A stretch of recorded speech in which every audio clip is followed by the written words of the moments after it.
the applicant present for 5 minutes. If there's anybody in the audience that has questions about what's been presented, you'll have 3 minutes to come up and speak individually. We ask that if you do that, that you sign in so that the court reporter can note your name and have everything written accurately.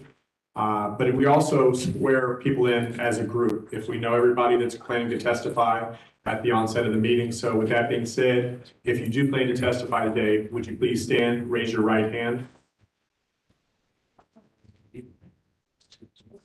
Do you swear or affirm that the testimony that you'll provide this evening is the truth to the best of your knowledge and belief? If so, say I do. I do. Thank you very much.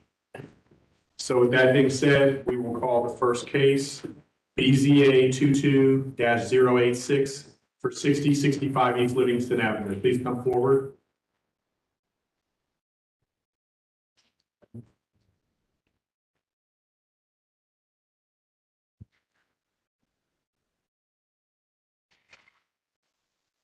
I did just watch you both swear in, so please provide your names for the record, sign in, and then we'll have the city staff start with their case. My name is Ike Ortunian. I'm the owner of the property. My name is Jean Cabral, I'm the architect. Okay, thank you. Please do sign in. And whose case is this, Jamie? Names. 6065 East Livingston Avenue is located at the southeast corner of East Livingston Avenue and Fountain View Court. It is zoned C4 commercial and is part of the Far East Area Commission. The 0.96 acre site is developed with a pawn shop with an accessory parking lot. Surrounding uses are an eating and drinking establishment to the west, apartments to the south, a religious facility to the east, and commercial to the north. The applicant requests a special permit to allow a portable building, which is a food truck, to be parked on site and not moved.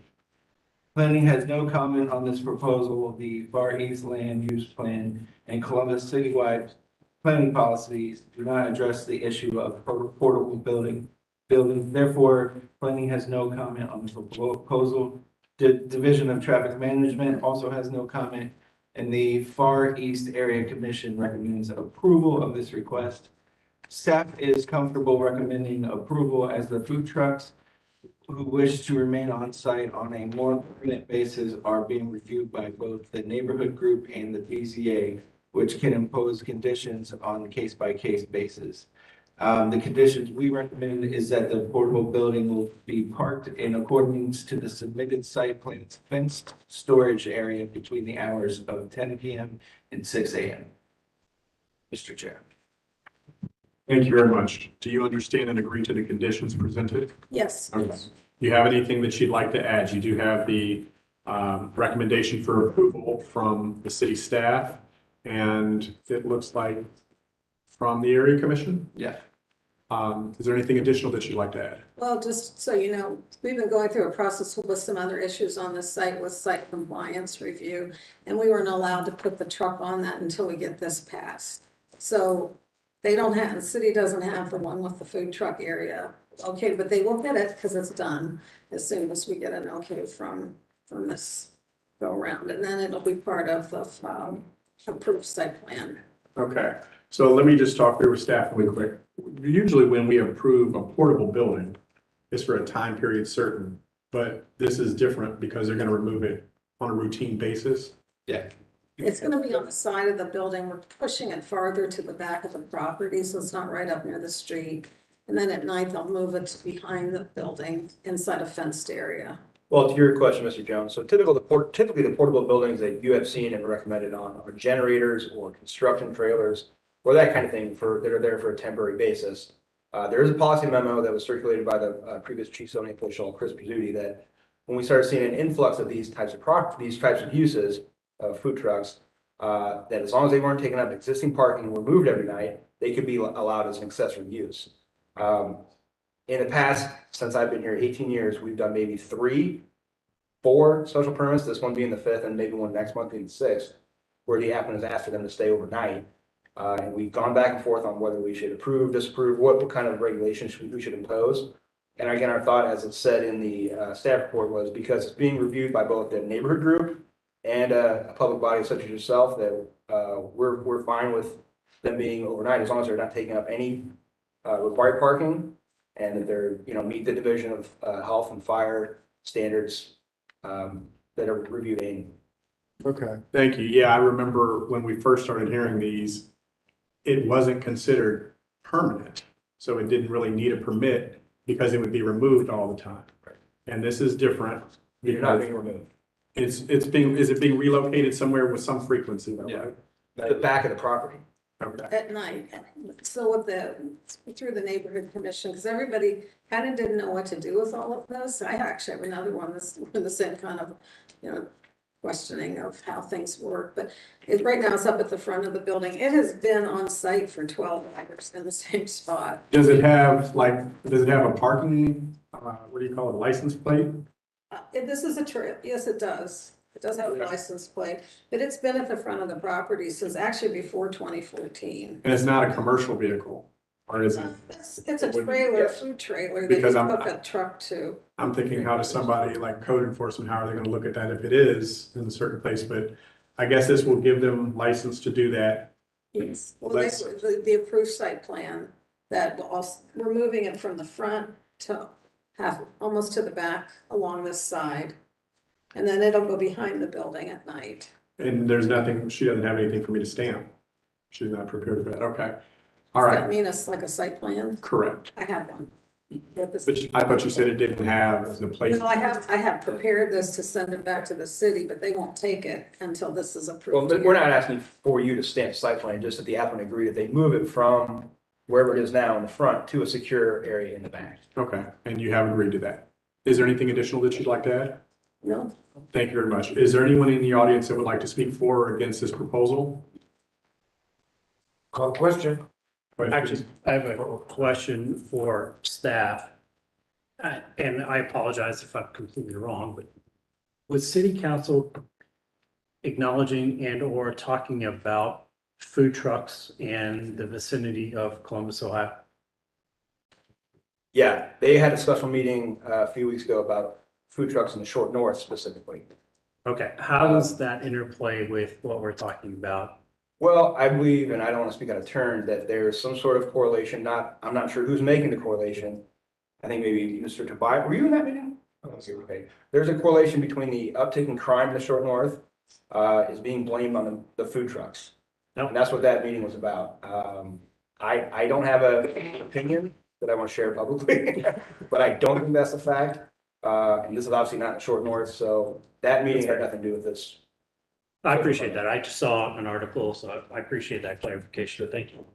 Right now, call question. Question's been called. Please call the roll. Mr. Moore, Yes. Mr. Weatherly, Yes, Chair Jones. So again, just to clarify, the question's been called with the conditions as presented. Yes, I'm sorry, I apologize, yes. Your variance is granted. thank you. Good luck for your special permits granted. Thank you. Thank you. Case BZA 22-104 for 1249 West Third Avenue.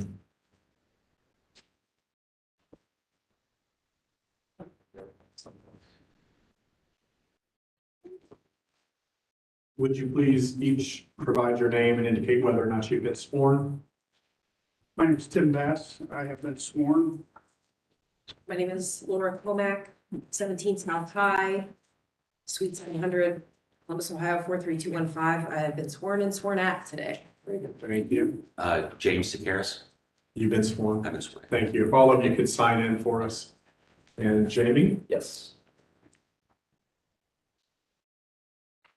Okay, 1249 West Third Avenue is located at the southeast corner of West Third Avenue and Northwest Boulevard.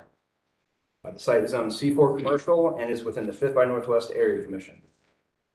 The applicant is, the 2.8 acre site is currently undeveloped.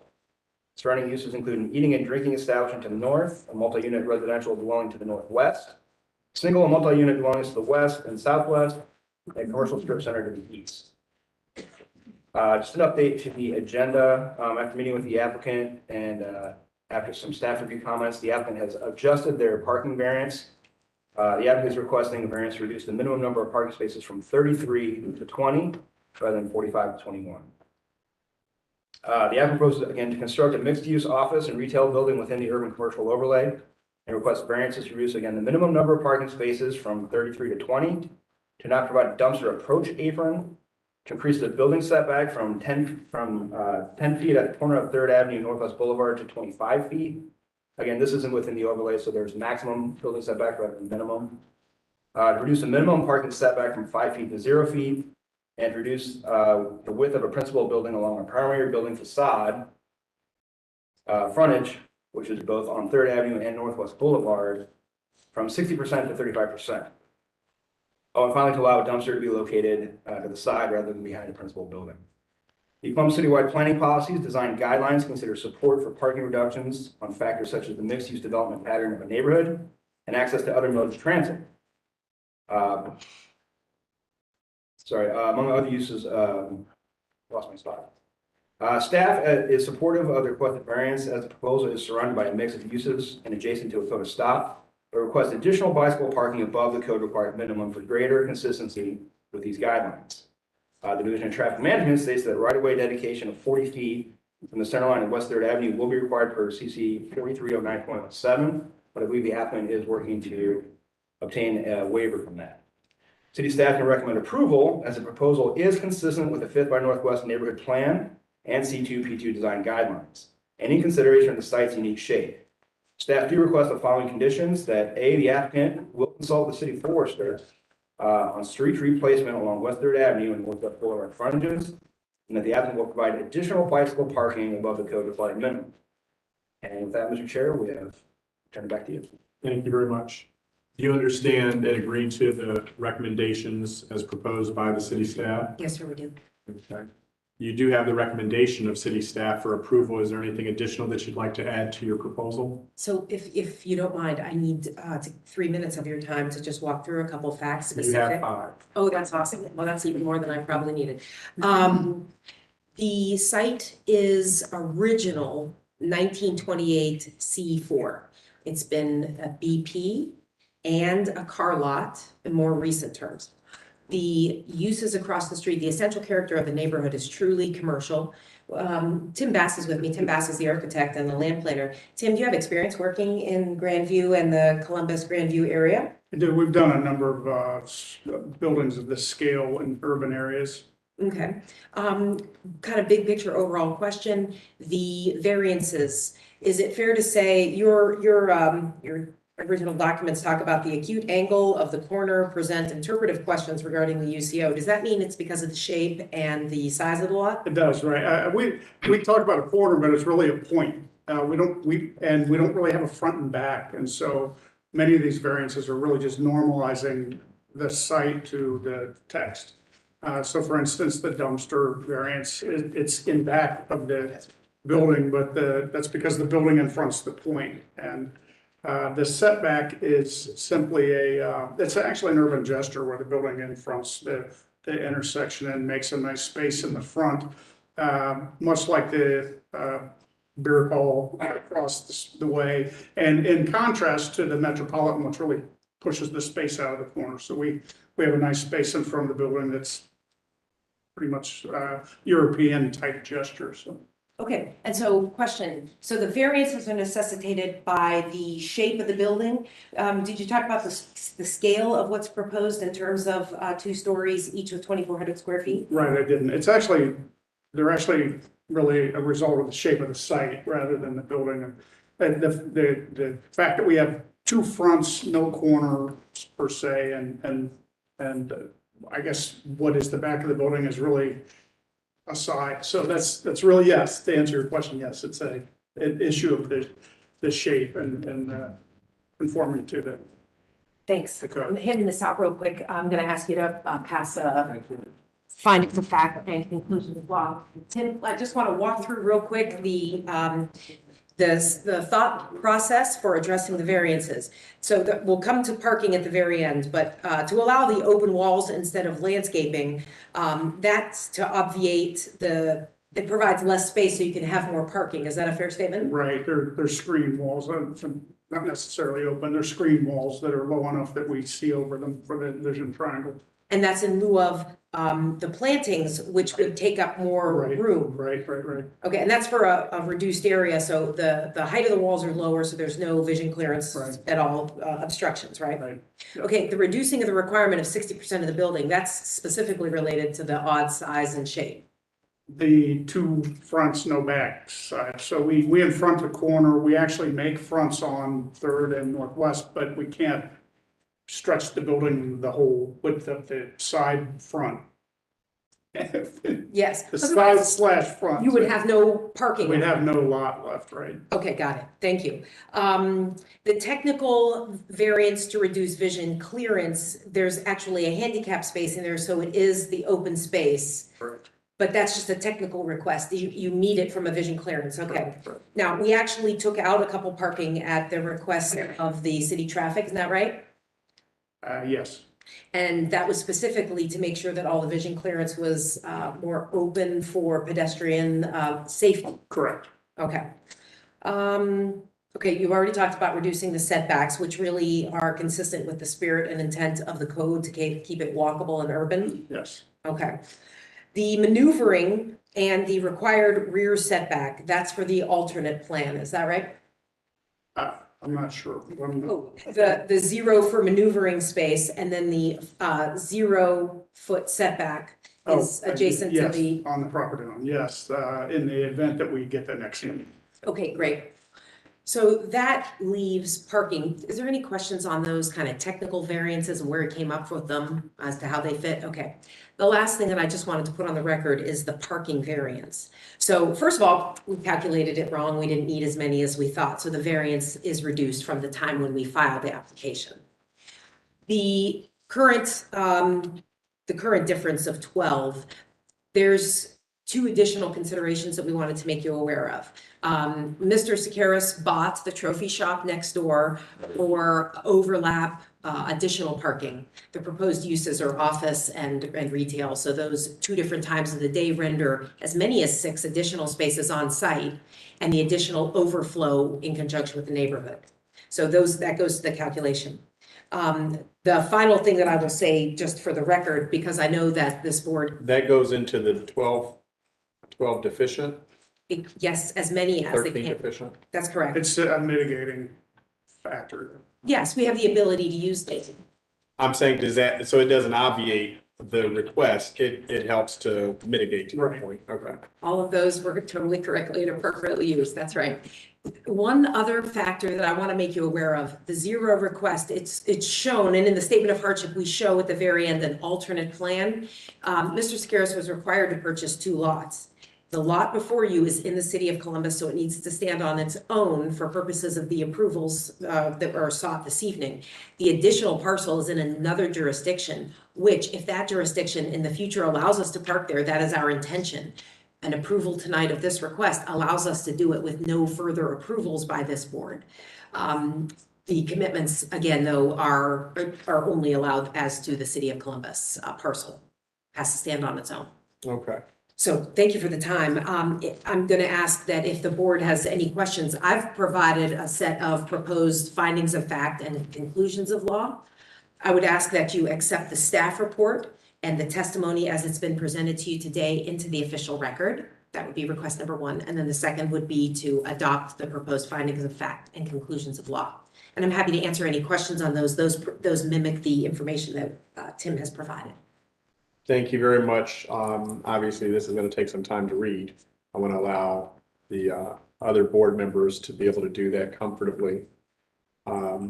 Is there anybody in the audience here that would like to speak for or against this proposal? Okay, seeing and hearing none, give us just a couple minutes to review this so that we can potentially adopt it as a proposed. Thanks for the consideration of this. So how many parking spots are in the lot that's the trophy? 13. And those don't count toward the 20 that are on this thing, so you're technically meeting the, That is correct.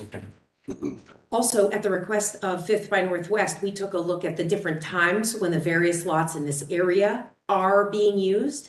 And there's some overflow. We would expect that a neighborhood scale restaurants done around 9:30 and 10. 9:30 and 10 is the first time we start seeing anybody park in those additional spaces for neighborhood use. And Counselor, I love the fact that your leading questions of your witness was fantastic. I'm going to turn it over, if you're asking us for proposed findings of fact and conclusions of law, to our attorney to see if there's anything that he's concerned about in the conclusions of law. So Ms. Comack approached me prior to the meeting just to let me know this was coming and asked me and gave me a courtesy copy of it, which I reviewed. It's fully within your discretion in terms of adopting findings of fact and conclusions of law. If you don't like what she's written, you don't have to adopt it. You can modify it in any way that you want, or you can adopt it as written if you agree with that. So if we were not to adopt the findings of fact and conclusions of law, mostly because I don't have the code in front of me and I can't cross-examine what those are you okay and comfortable with moving forward with what staff has recommended as approval? First and foremost, I'll take any approval that this board makes. The reason I'm doing this is so that it's clear as relates to the different elements, the essential character, no adverse impacts. There's no evidence in the record that there's any effect on the delivery of governmental services. So then it comes down to spirit and intent of the code, and that's really the urban walkable nature of whatever is put there at an appropriate scale. So that I was trying to lend some clarity to that in the event that there is any question. No, I appreciate that. So just to interject really quickly, if I were to vote on this, it would be for a finding of fact, not a conclusion of law. So the answer is there's both. The determination, for example, that the essential character of the neighborhood is commercial because it was zoned that way in 1928 and has been that way ever since we had a zoning code. That would be both. I'm not disputing that. I'm just saying what I'm comfortable with in this moment. If we were to vote on a finding of fact, I'd be okay entering it as that. Yes. I don't know that I'm comfortable with the language and saying, and conclusion of law for our finding of facts. That's We could- absolutely okay with me. Okay, and we could still enter this as an evidence exhibit from you as is, but if I call for it, it would be for a finding of facts for us, like we're finding these facts. That would be terrific. We'll accept it. Thank you. And I can tell that as well. It's more traditional for you to do a findings of fact on which you're going to base your decision related to the variance. So Thank you. And I can tell my colleagues, I know exactly where this property is. It's in my neighborhood and I would love for something to. So 100% in. You don't like the big storm pipes being stored there for I the do not, City of Columbus no. project? Tired Yeah. of these green pipes everywhere. So with that being said, board members, have you reviewed this? Are you comfortable adopting the finding of facts as presented here? Yes, I'll call the Yes. question. Okay, well, what we're gonna do is I'll take a motion to adopt these finding of facts. I'll make the motion to adopt the finding of facts. Do you want to read that finding of fact out loud for the record? All of them? Well, just whatever you're comfortable with. Or you can say as presented. As presented by council, I'll recommend that we adopt the findings of fact 1 through 6. For a second. Yes. In that there's no conclusion of law. Yeah, he did. Right, that's what I said, it's like, Yeah.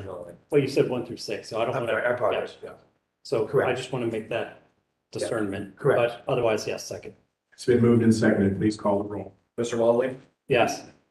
Mr. Mora, Yes, Chair Jones. Yes, finding of facts are entered. And just for, the benefit of the applicant, we will enter a copy of this as your evidence for the record. then I'll move we call the question with the 2 conditions that are recommended. Okay? Please call the roll. Mr. Mora. there needs to be a second. Yeah, this one. I'll second. Yes, Mr. Morris, yes. Mr. Waldley, Yes. Chair Jones. Yes. So routinely, if somebody calls the question, we just Yeah, move, sorry about that. and it wasn't a motion, so. I was listening to the graphics commission. I do routinely ask for a motion and I hit on the first one, so sorry for the confusion, no My worries. brain was in the graphics. Your variances are granted. Thanks for the You're fine. consideration. Can you get a copy of that? Yeah, here. Oh, yeah, right there. Yes, sir. Thank you. Thank you. Next, we're going to have case BZA 22-109 for 753 Malvern Avenue. please come forward.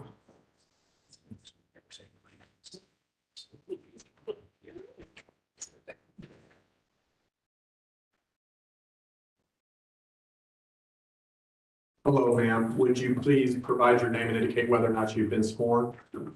Felicia Manson, yes, I've been sworn. Okay. Thank you very much. If you could write your name on the sheet there. And city staff, who's handling this case for us? Jacob.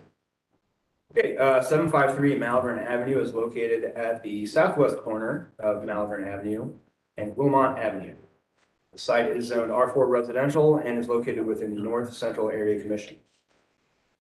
The site is developed with a single unit dwelling, with a detached garage in a residential neighborhood. Surrounding uses are primarily single unit dwellings. The applicant is proposing to legitimize the conversion of the detached garage to habitable space and request variances to reduce the required number of parking spaces from 2 to 0, as the garage can no longer accommodate parking, and to allow an open porch in the required side yard. The applicant was cited for working without permits in 2014-15 for converting the garage to habitable space. They were again cited in February of 2016 for adding the deck to the converted garage. The North Central Plan does not address these specific matters, and the Division of Traffic Management has no comments. The North Central Area Commission recommends approval. City staff recommends disapproval of the parking variance, as there appears to be adequate space to install parking towards the rear, which is the west of the property. Staff notes that the newly constructed porch provides only a slightly greater protrusion than the existing building and is therefore negligible. So in other words, we are recommending approval of the variance to reduce the side, to allow side or rear yard obstruction, but we're recommending disapproval of the parking variance, as parking can be provided to the rear of the site. I don't know that I understand even what I'm looking at. Is that the street? Can I speak? Just a second. Not yet? So what we have here is, this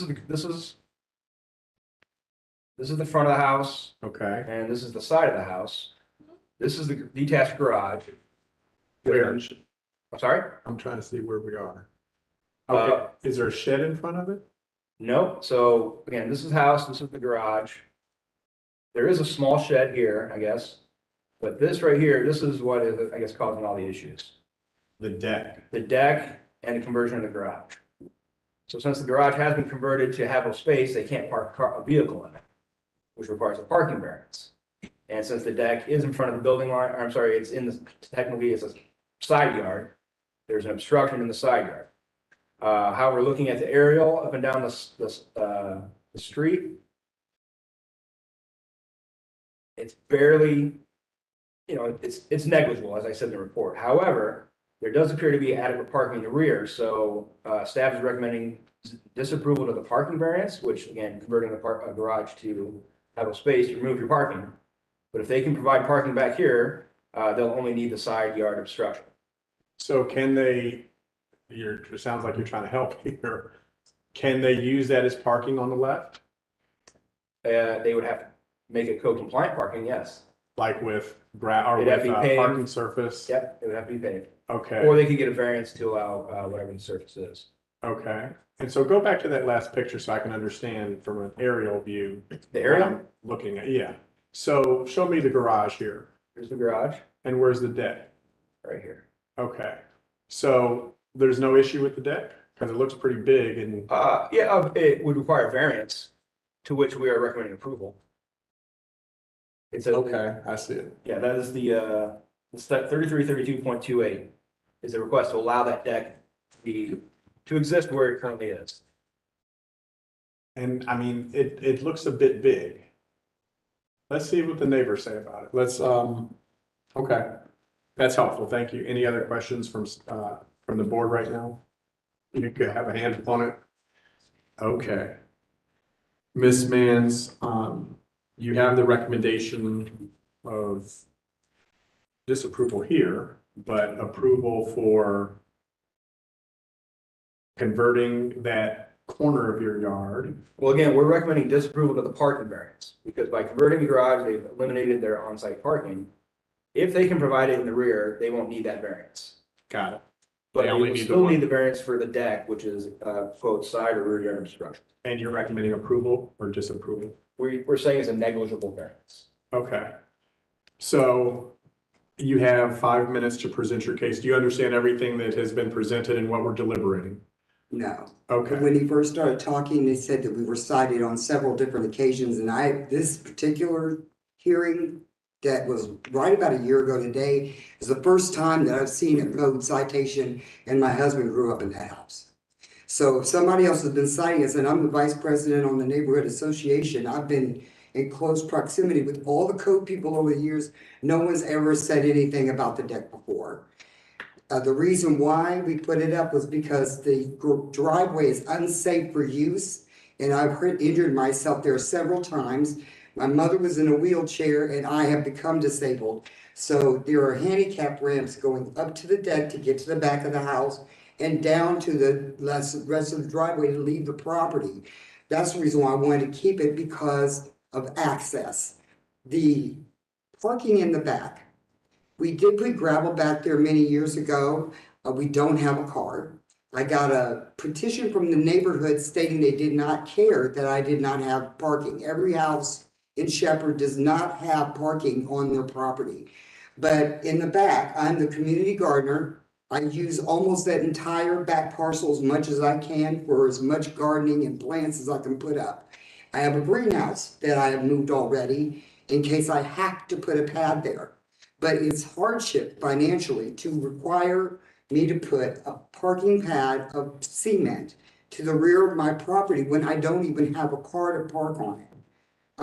It was mentioned to me, well, someone else gets it, they'll have to be parking, but we're planning on keeping the home and our family. We've had it for many years, and we don't park on the hill. The whole thing is like a hill going up to the house, and it's just too unsafe.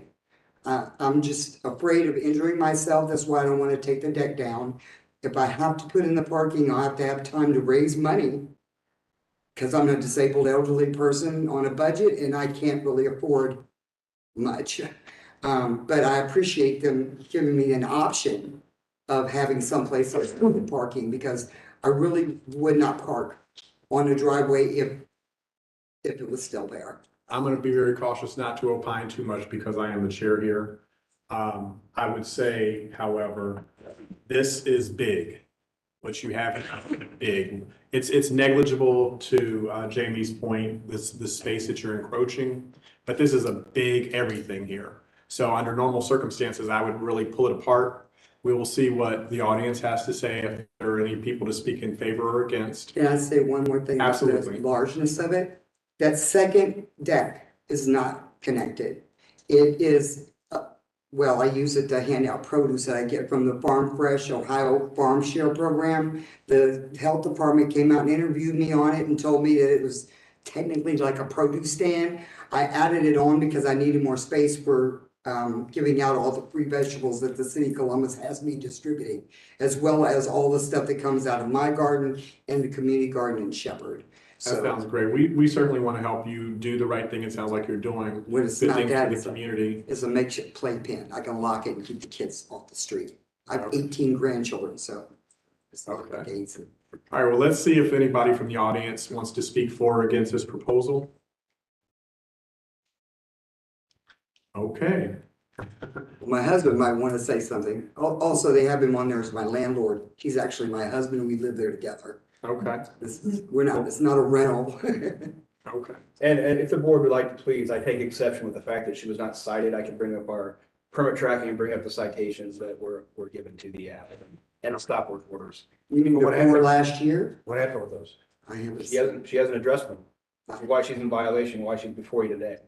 She's not here on her own volition. She's being I'm forced sorry. by code enforcement. I was cited last year right before Christmas. Oh, so you were cited. I thought you just. That was the first one I ever saw. You were mentioning back in 2016 and back before this year. Last year, right before Christmas, was the first code citation I'd ever gotten on that property. All the other things she cited me on, I got the So just, Christians to help me fix it, and it's all done except for the parking. so I might just add, you're not the owner, so perhaps. I am. I'm Property owner. his wife. I get that. I get that. But what I'm saying is you said you haven't received, perhaps in some way or another, the actual owner of record He's the owner of record. I get it, but you're speaking for yourself. He's not up here testifying. And Like him, Chair? please do. Have you been sworn in? No, Okay, please raise your right hand. Do you swear or affirm that the testimony that you'll provide is the truth to the best of your knowledge and belief?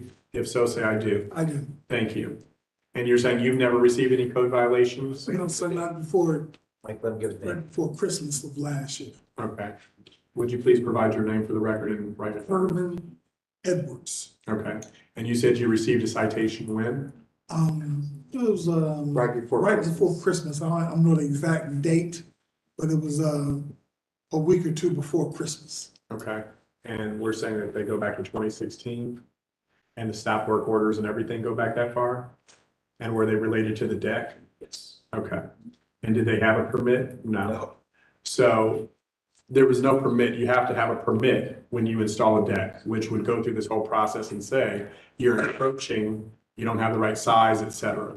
So there's a process to everything. Well, I surely understand that, sir, but I haven't seen any other citations before this one. That's not what I'm saying right now. I'm When the saying you person put up put a up the deck. deck, they put up a white sheet on in the area when they were working, the young man I hired to do it. I didn't know what it was, and I didn't verify that he was doing everything, and no one from the city has given me anything before this set of events to pull my coat and tell me that there was a problem. As I said, being on the board of Shepherd, we talk with code enforcement all the time, and no one has ever told me there was a problem right before Christmas last year when she came out and put that on my door.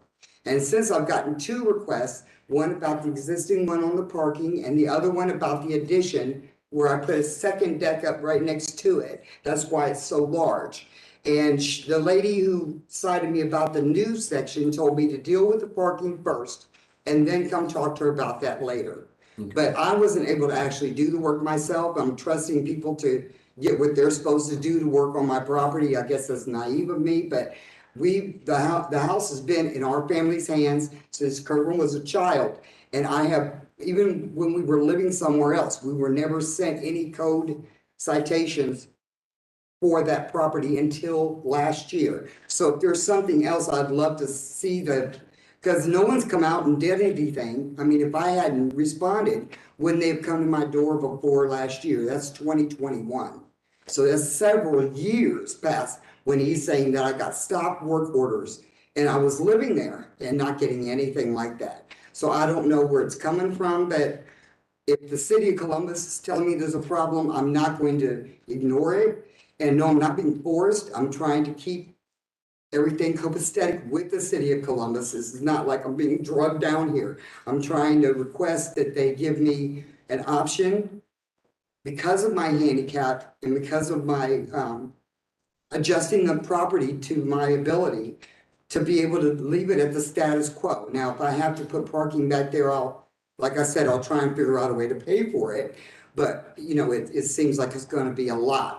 The gravel was not that bad, but now you're not allowed to do gravel anymore. And we haven't parked on the gravel since we haven't had a car for many years. Yeah, I thank you for your continued comment. I'm sorry. We'll talk about it as board members, but I'll tell you, I don't have an appetite for approving a variance for parking when you have alternatives, unless you use this, and that would eliminate the need for the variance if you use the parking pad that's there and improve it. But any comments from board members on both of the issues? Yeah, I would agree with the chair. I think that my concern is that the variance runs with the land and we have to be protective of whatever the future parcel of that property looks like. And so I agree with the chair, and there's another opportunity. I would support that as well.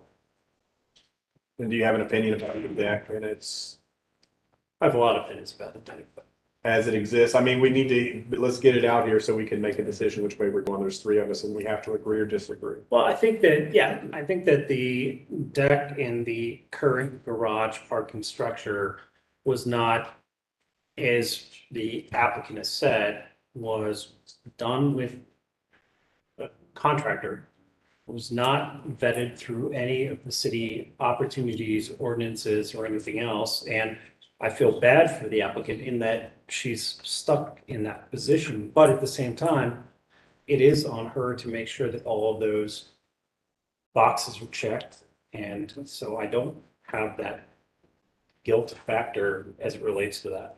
Okay. Bill? Well, so you said they can get a variance to put gravel or something other than cement? They can apply for They variance. can apply for a variance, so they could blacktop, they could gravel and blacktop it, which is a lot cheaper than concrete, correct? Blacktop is a Blacktop good is surface. approvable. It's a hard surface. So that's something, I mean, you can have to put concrete.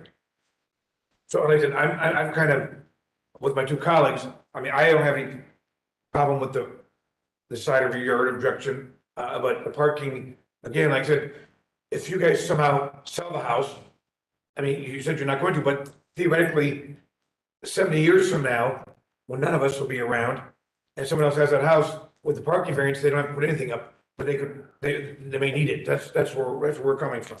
So, I mean, you can ask for a variance about putting what surface to use on the lot. That can save more money than having it concrete. Because it would be coming before us, and we'd have to vote on the same thing. So that's why I want it too. So I think you might want to, I mean, I have no problem voting on the obstruction, but I don't think any of us are gonna be able to vote on the parking variance tonight. If I am given an opportunity on the obstruction, but I still have to put up the parking, is there some time period that I'm required to work within or to find the money and the? Well, I mean, we've allowed you to have the deck for 6 years, so I'm sorry? I would work with your code enforcement officer, Ms. Turner, who's the one that cited you.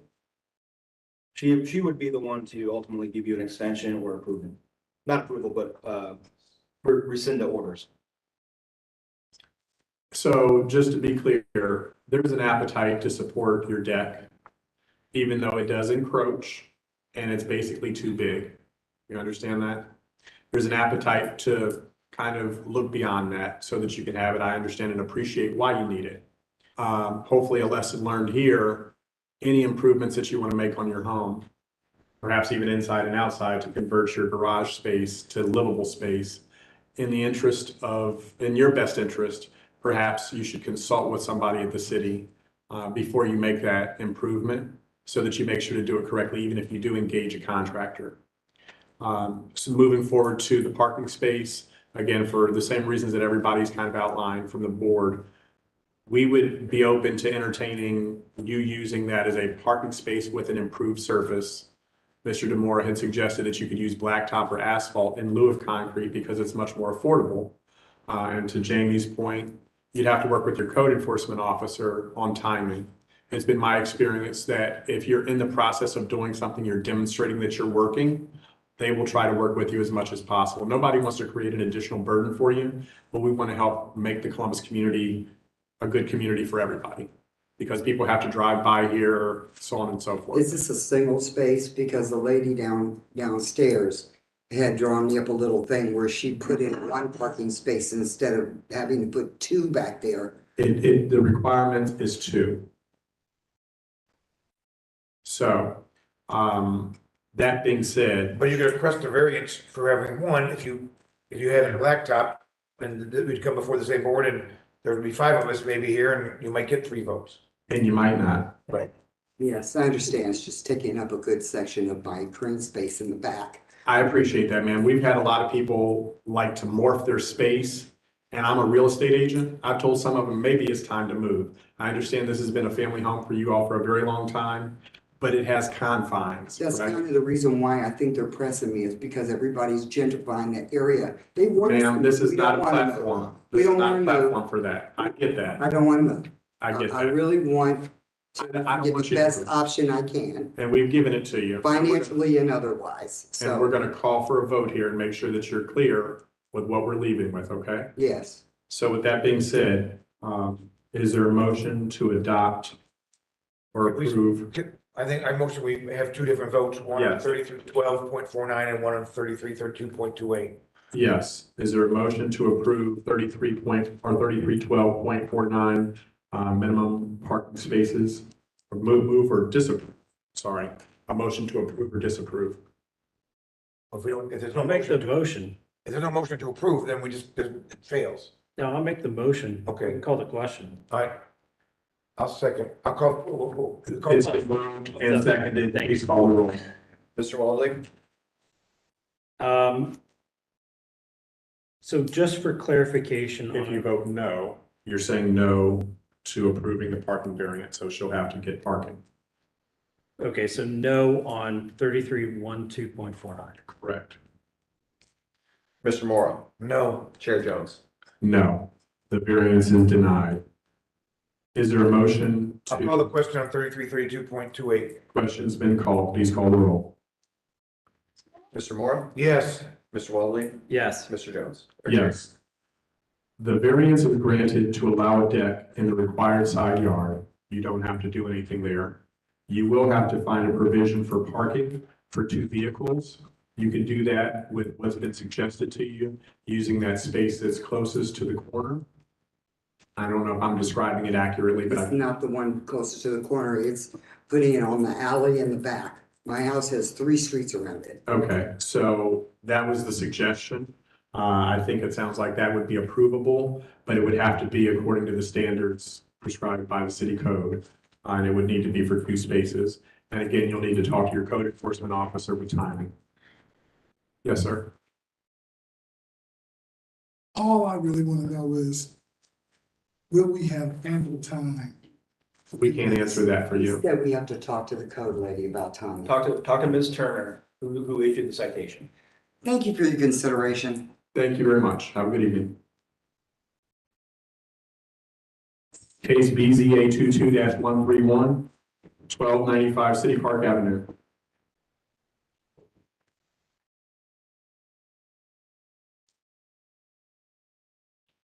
Thank you. Would you please give us your name and indicate whether or not you've been sworn? My name is Andrew Wapner. I have been sworn in. Thank you. And who's handling this? Adam? No.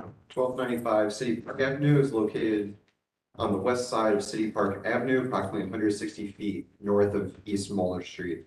It is zoned R2F and is located in the Columbus Southside Area Commission. The 0.21 acre site is currently developed with a single unit dwelling with a detached garage.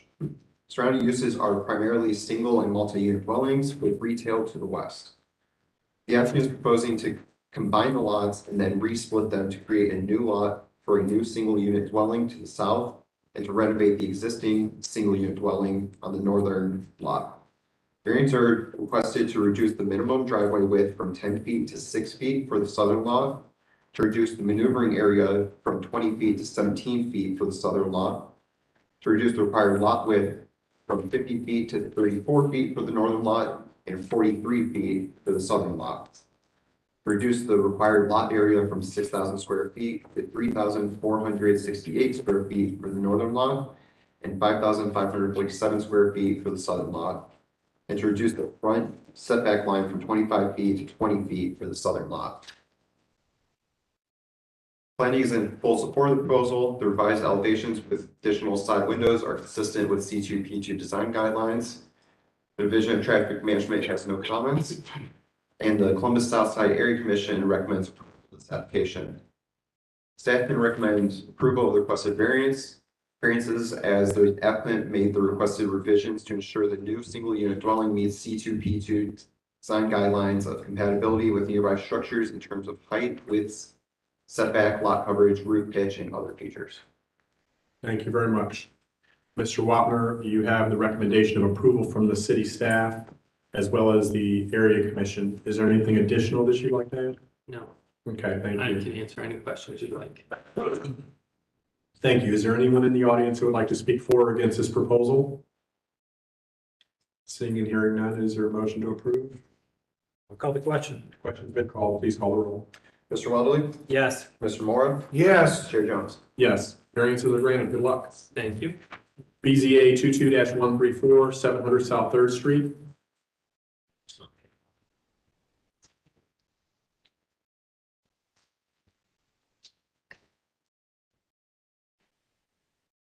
Have all 3 of you been sworn? We have, thank you. Hold the chair. Absolutely. Would you please indicate your name? I'm Catherine Cunningham. I'm an attorney at Kegler, Brown, Hill and Ritter, 65 State Street, Columbus, Ohio. I'm William Cody. I'm with MKC Architects. My name is Kevin Lee. I'm serving as the builder's rep for the Diocese of Columbus for the project. Okay, thank you very much. Please write your name on the sheet. Thank you. Jamie. Alrighty, 700 South Third Street is located on the east side of South Third Street, approximately 120 feet north of East Frankfurt Street. Site is zoned R2F residential and is within the German Village Commission. The 2.2 acre site is developed with a 16,400 square foot religious facility, two schools, one being 13,272 square feet and the other 32,160 square feet, and a 4,096 square foot single unit residential dwelling, also known as a rectory. The applicant proposes a 14,030 square foot addition to an existing elementary school, 8,884 square feet of which will be for educational areas, and 5,146 square feet will be for assembly use. Therefore, the required number of additional parking spaces for the school addition would be 86. Since the code section states that parking requirements for institutional, educational, and athletic uses, elementary or middle school is 1 per 1,000 square feet or 1 per 60 square feet of assembly area. So 1 per 60 for assembly area would be 86. They're also displacing 2 parking spaces, which brings the total number of required additional parking spaces for the addition to 88. There's no council adopted plan for the area. The site does fall within the German Village Architectural Review Commission. The German Village Architectural Review Commission has recommended approval. The Division of Traffic Management Parking Services section has reviewed the parking study, which was requested after the staff review, and they can support the requested parking variance. City staff can recommend approval as the Division of Traffic Management Parking Services section has reviewed the parking study and can support the requested parking variance, and we're not asking for any conditions. Mr. Chair. So Jamie, you said something very specific. You said German Village Architectural Review. Oh, they're all the same. Okay. Because that, if It's they're, the German Village Commission. I just added a little flavor. it's okay. I just wanted to make sure that, you know, a parking variance wasn't, okay. So it's interesting that they would say no issue with parking. I realize that it's a school, but as you know, as compressed as that area is already for parking, you know, let's just say it really needs, if they say 88, maybe 10 spaces, but that still compresses the parking there. So I don't know. Okay. Well, Mr. Chairman, I can tell you that I think they're gonna have to get a continuance because I can't support this. Okay. You have the recommendation of support from the City of Columbus staff as well as the German Village Commission. What would you say to us as to why we should approve this variance? Well, we have testimony from 2 witnesses, but it sounds like a larger variance than it is. What's triggering the need for this variance is at St. Mary's, they have an elementary school and they're adding a cafeteria to an existing elementary school. The adding of the cafeteria is not creating the need for it's not adding students. Right now, people eat at their desks and they're in the elementary school already. So they're adding a cafeteria so that people can eat away from their desks and not increasing the population of the school by doing so. I think there's also some history of the church. This is, you know, this church has been there 150 years. They've been doing some upgrades and renovations at the facility. And they have added parking overall to the facility and just acquired another site half block up the street that has additional parking. That was not counted in this.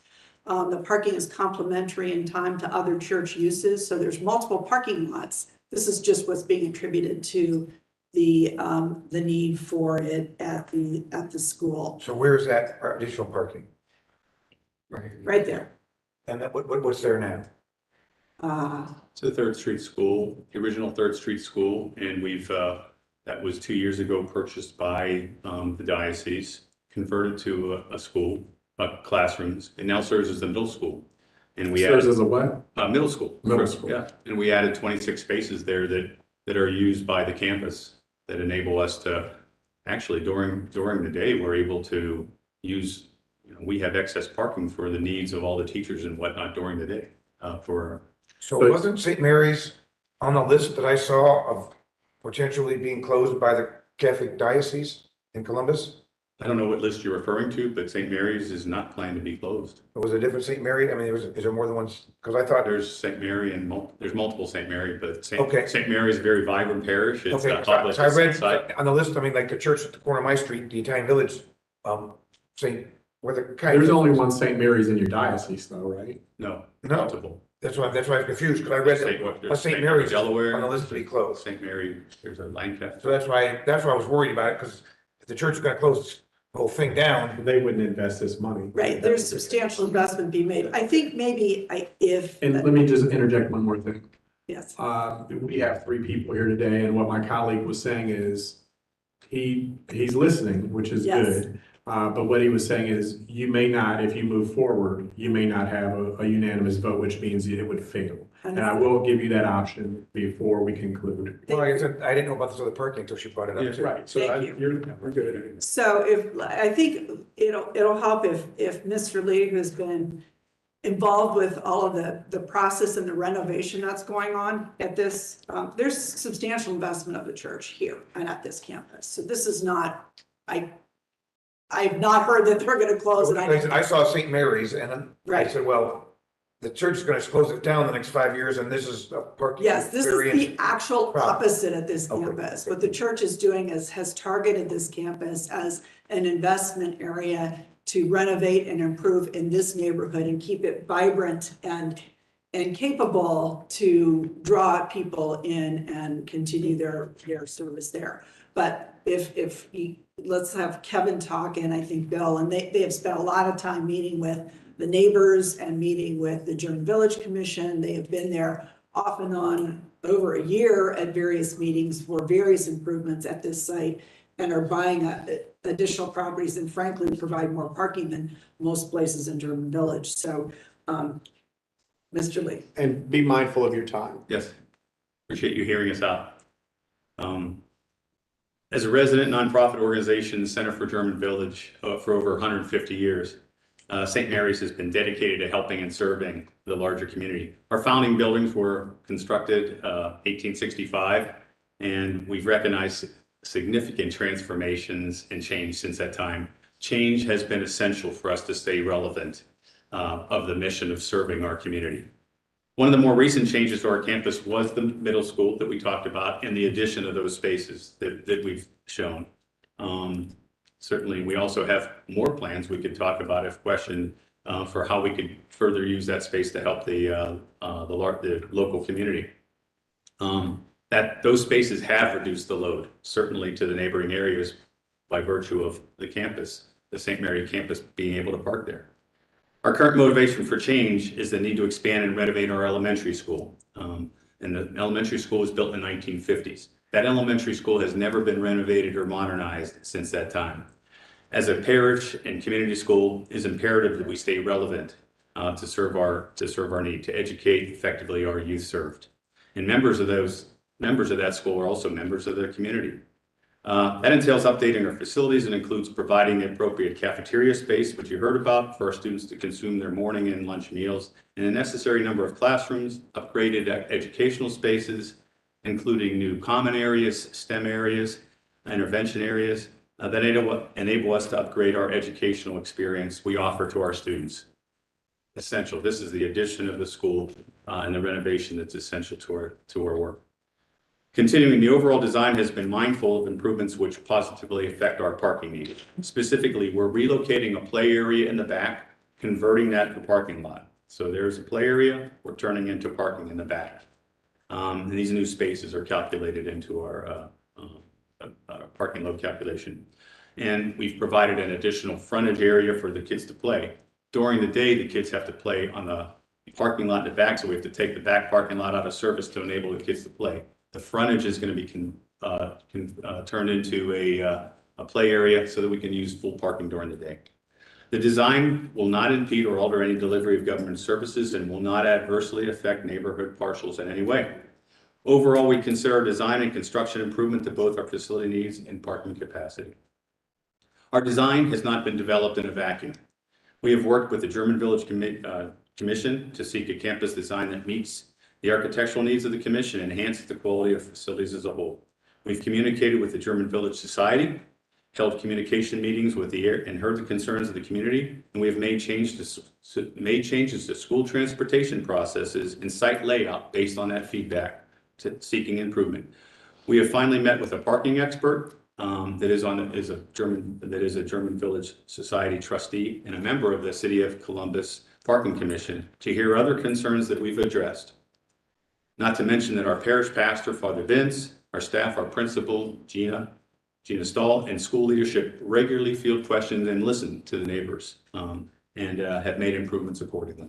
In the end, we believe that the mutual work is enabling us to provide an updated educational facility that enhances the essential character of the at-large neighborhood and maximizes our ability to provide the necessary parking for our parish and school programs, which continues to help St. Mary to be a relevant community serving partner that we strive to be. Thank you very Thank much. you. Bill could briefly give you some statistics.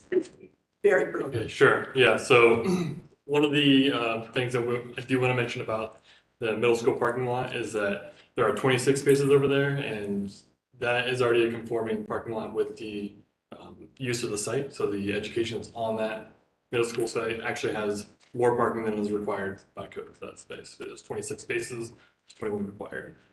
And then just some other things we've considered is that during off hours, potentially using that as unaffiliated parking spaces, but there's pretty strict security reasons why we are unable to accommodate those types of requests. So I just wanted to kind of share those items up front. So. Is that it? So, yeah. So 169 spots right now? So no, so one thing that happened with the process is when we were going through the German Village Commission, they kind of mentioned in one of the meetings that we had to apply before we applied for zoning, which confused me, and I applied for what I thought their count that we were going to require was, which was 169 spaces for the site, which would bring it into full conformance with the zoning code. And when I was speaking with Jamie, he corrected that number. It's actually only 86 because you have to provide it for the new additional use, which is the assembly area student dining space. So how many spots do you have there now? We have 52 spots on site now. It's going to be 50 directly on site, and then plus the 26 that are five. I mean, five, sure. But the middle school before was on the same campus, so if you take it into consideration with that, we're actually adding. You said in order to be compliant with that space, you needed to have 21 spaces, and you have 26. The difference between that is 5. Okay, I understand. But was there a school closed on the site? Is that what you're saying? No, there wasn't a school closed on the site, but the students that were in the school building as it is were moved over to that. And they don't park. Correct, and they don't park. None of the students on either school. Right. So it doesn't matter. So do you have your question answered, Bill? I do. Okay. I have a concern that if you're adding 14,000 square feet and you're talking about a new STEM facility, et cetera, that you're not actually adding student bodies to that facility. Well, they said it was a cafeteria. Well, he did, but then as they explained, he said new STEM, new blank, new blank. What we're providing is for the capacity to have 2 classrooms per each grade level. The addition calls for the cafeteria and social space that serves the parish. And when we talk about STEM, we talk about supporting facilities that are necessary for today's educational and future programs. So you're supporting a broader curriculum, you're not adding more students? Absolutely. Yeah, the additional space is used mostly for a media center, which they do not currently have, and a student dining, which they do not currently have. So it's the square footage, as I understand it, and Jamie, correct me if I'm wrong, as I understand it, it's the square footage of the cafeteria, these large square footage spaces for a cafeteria and media center that, because of the square footage, create the need for additional parking. It's not any classroom space, that's already there and met, those are met. It's these larger spaces that are. So to clarify, yeah, it's the greater of either 1,000 square feet per educational facility or the assembly area. So the assembly area is triggering 86 spaces, but the educational area is only triggering 8.8 spaces. Gotcha. Thank you. That's a good clarification. Right. that we were not eloquently saying that. Thank you. I appreciate the clarification. So that's what the sort of the point was, is it's because we're providing these large spaces for eating and media to upgrade the facility that's triggering this need for more, which are not adding more, those spaces are not bringing in more students. Thank you so much. Is there anyone in the audience who would like to speak for or against this proposal? Seeing and hearing none, I'll call the question. question's been called. Please call the roll. Mr. Moore, Yes, Mr. Weatherly, My kids go to Catholic school, I'm all in. Yes. Chair Jones. Yes, the variance is granted. Good luck with your improved project, and I'm excited to be able to vote yes for this. Thank you. We are excited too. Thank you. Thank you very thank you for much. listening. Thank you. Appreciate your time. Of course, thank you. Have a good evening. BZA 22-137, 1765 Dyer Road. yeah. You said H spots at the beginning. Hello, would you please provide your name and indicate whether or not you've been sworn? Yes. Thank you, Mr. Ford. Whose case is this? Thank you. 1765 Dyer Road is located on the southwest corner of Dyer Road and Lazar Road. It is zoned R Rural District and located in the Southwest Area Commission. The 1.86 acre site is currently undeveloped. Surrounding uses are all single unit residential dwellings. The applicant proposes to split an existing 1.86 acre site into 2 lots, each to be developed with a single unit dwelling, and is requesting variance to reduce the required lot area from 5 acres to 0.741 acres for tract 1 and 0.787 acres for tract 2. Columbus citywide planning policies states that the appropriateness of infill development should be measured in terms of height, width, setbacks, and lot coverage. As opposed, lot sizes are consistent with the Southwest area plan recommendations for the area and surrounding lot sizes. Planning supports the proposed variance. The proposed elevations are consistent with C2P2 residential design guidelines. Planning continues to encourage preservation of mature trees where possible and for the stream corridor to be protected in a natural state. All comments from the Division of Traffic Management have been resolved. Southwest Area Commission recommends approval of this application. Staff can recommend approval of the requested variance because the proposed lots are consistent with other surrounding lots in terms of lot size, setbacks, lot coverage, and the proposed elevations meet C2P2 design guidelines. Thank you so much. You have the recommendation of approval from the city staff and the area commission. Is there anything additional that you'd like to add? No. Thank you very much. Any questions from our board members? Is there anyone in the audience who would like to speak for or against this proposal? Call the question. Question's been called. Please call the roll. Mr. Weatherly, Yes. Mr. Mora, Yes, Chair Jones. Yes, the variance is granted. Good luck with your project. Thank you. You're welcome. BZA 22140 for 898 to 900 Sunbury Road.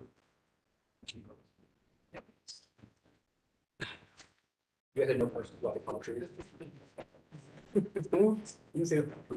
I did not. I thought there was a rendering.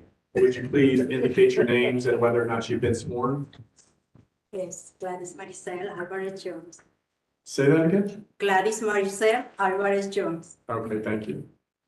Ray Jones, and yes, we both have been sworn. Okay, Melba Williams Argyle, I have been sworn. thank you very much. Please all sign your name and we will hear from the city. Thank you. Right. EZA 22-140, 898 to 900 Sunbury Road is located at the southwest corner of Sunbury Road and Ridgeway Avenue. It is part of the North Central Area Commission and is zoned C4 Commercial District. The 0.23 acre site is currently developed with a vacant 2-story mixed-use establishment with 2 commercial spaces on the first floor fronting Sunbury Road, and 2 dwellings on the second floor. The applicant proposes to establish an eating and drinking establishment in the first floor of the structure. The applicant is thus requesting variances to reduce the number of required parking spaces from 39 to 9, to allow pavement within the parking setback, to allow maneuvering between the parking setback line and the right-of-way line, to allow a parking spot to encroach in the amount of 1.5 feet into the 10-foot parking setback area, and to reduce the Sunbury Road and Ridgeway Avenue building setbacks from 30 feet and 25 feet respectively to 0 feet to legitimize an existing condition.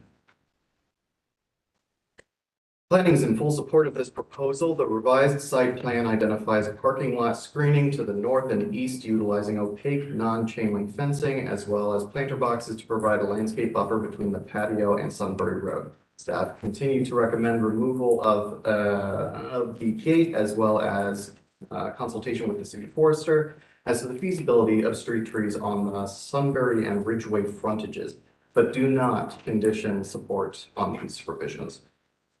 After review of a required parking study, Parking Services supports this variance. Traffic notes that a 50-foot right-of-way dedication from the center line of Sunbury Road will be required per 4309.17, but advises that this need not hold up this BZA application. And as I understand it, the applicant has sought an exemption to that requirement with the Department of Traffic. Oh, I'm just curious, are you done? I'll wait until you're done. One more thing, well, just a couple. North Central Area Commission recommends approval of the request. And staff can recommend approval of the requested variances as the applicant has submitted a revised site plan reflecting changes recommended by planning. The applicant is also taking proper steps to seek an exemption from the 50-foot right-of-way requirement through the Department of Traffic Management. We do condition the approval on the applicant committing to a stamped site plan, which I will circulate. Thank you very much. So hypothetically, if they were granted an exemption and their neighbor tries to do the same thing and they're not, how does that work? It happens sometimes. It depends on what the plans are for the particular route frontage that they're on when we consider the exemption requests. Typically, if we grant an exemption request for one property, we do tend to look at that. So it's not like a grandfather or something because of a certain property? Okay. Yeah, That's what I was thinking. It's very much based on improvement needs for that. Entire whatever route it corridor. is. Yeah. Got it. Okay, thank you. So I apologize. I need to see, I'm trying to unpack a lot of this. So I need to see the plan. So I want to see it. Let's see it. You have the recommendation of approval from the city staff and the area commission. I might have you just walk me through. Is one of you an architect or you're the architect? Okay. Just so I understand completely. Thank you.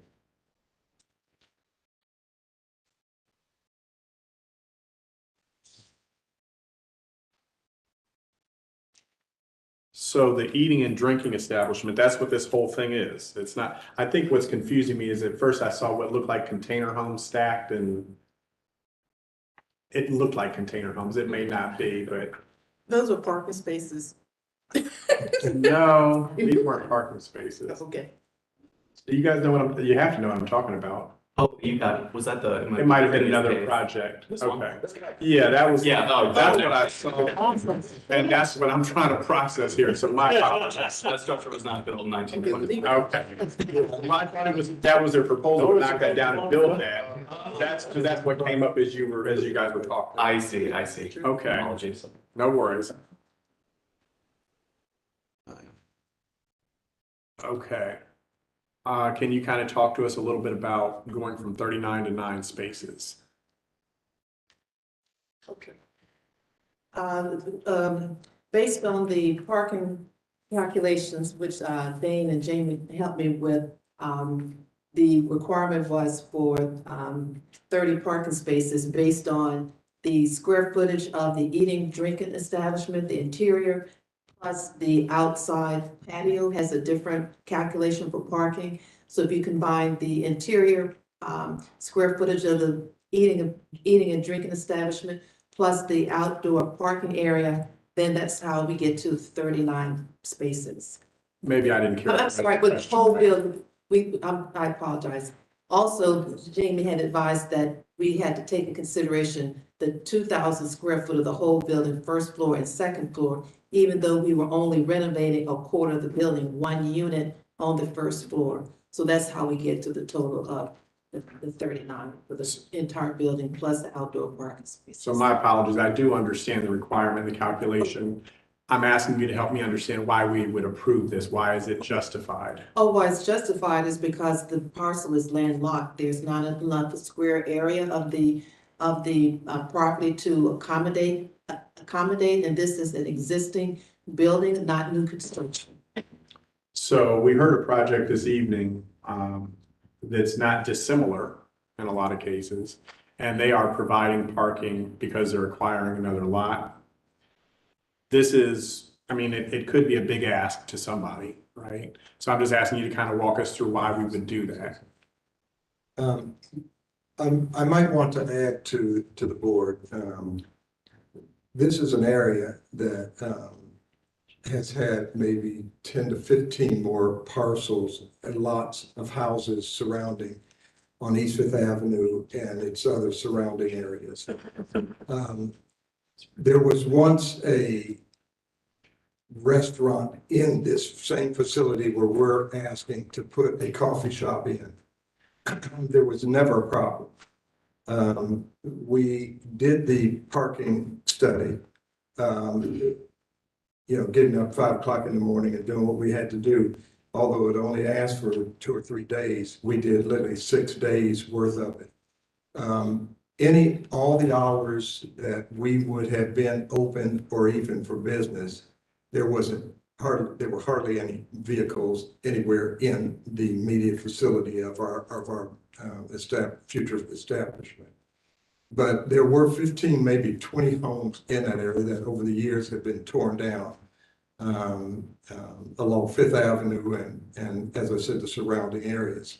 So there has, to this date, there's no evidence that there would be any impact, any diverse impact on the immediate community. I would agree with that today. And one other thing, we have the support from every major stakeholder, from every major company, the residents, as you know, the commission as well. So I'm hoping it's a successful, and I think that's why you have the buy-in from stakeholders. We hope for success. And with that success means maybe we end up renovating the second floor into apartments. So I'm just kind of looking to the future and how do we support this building and your project 20 years from now? Because I know it's kind of a dead area today. So if you count today, no traffic, right? We all kind of know where that area is.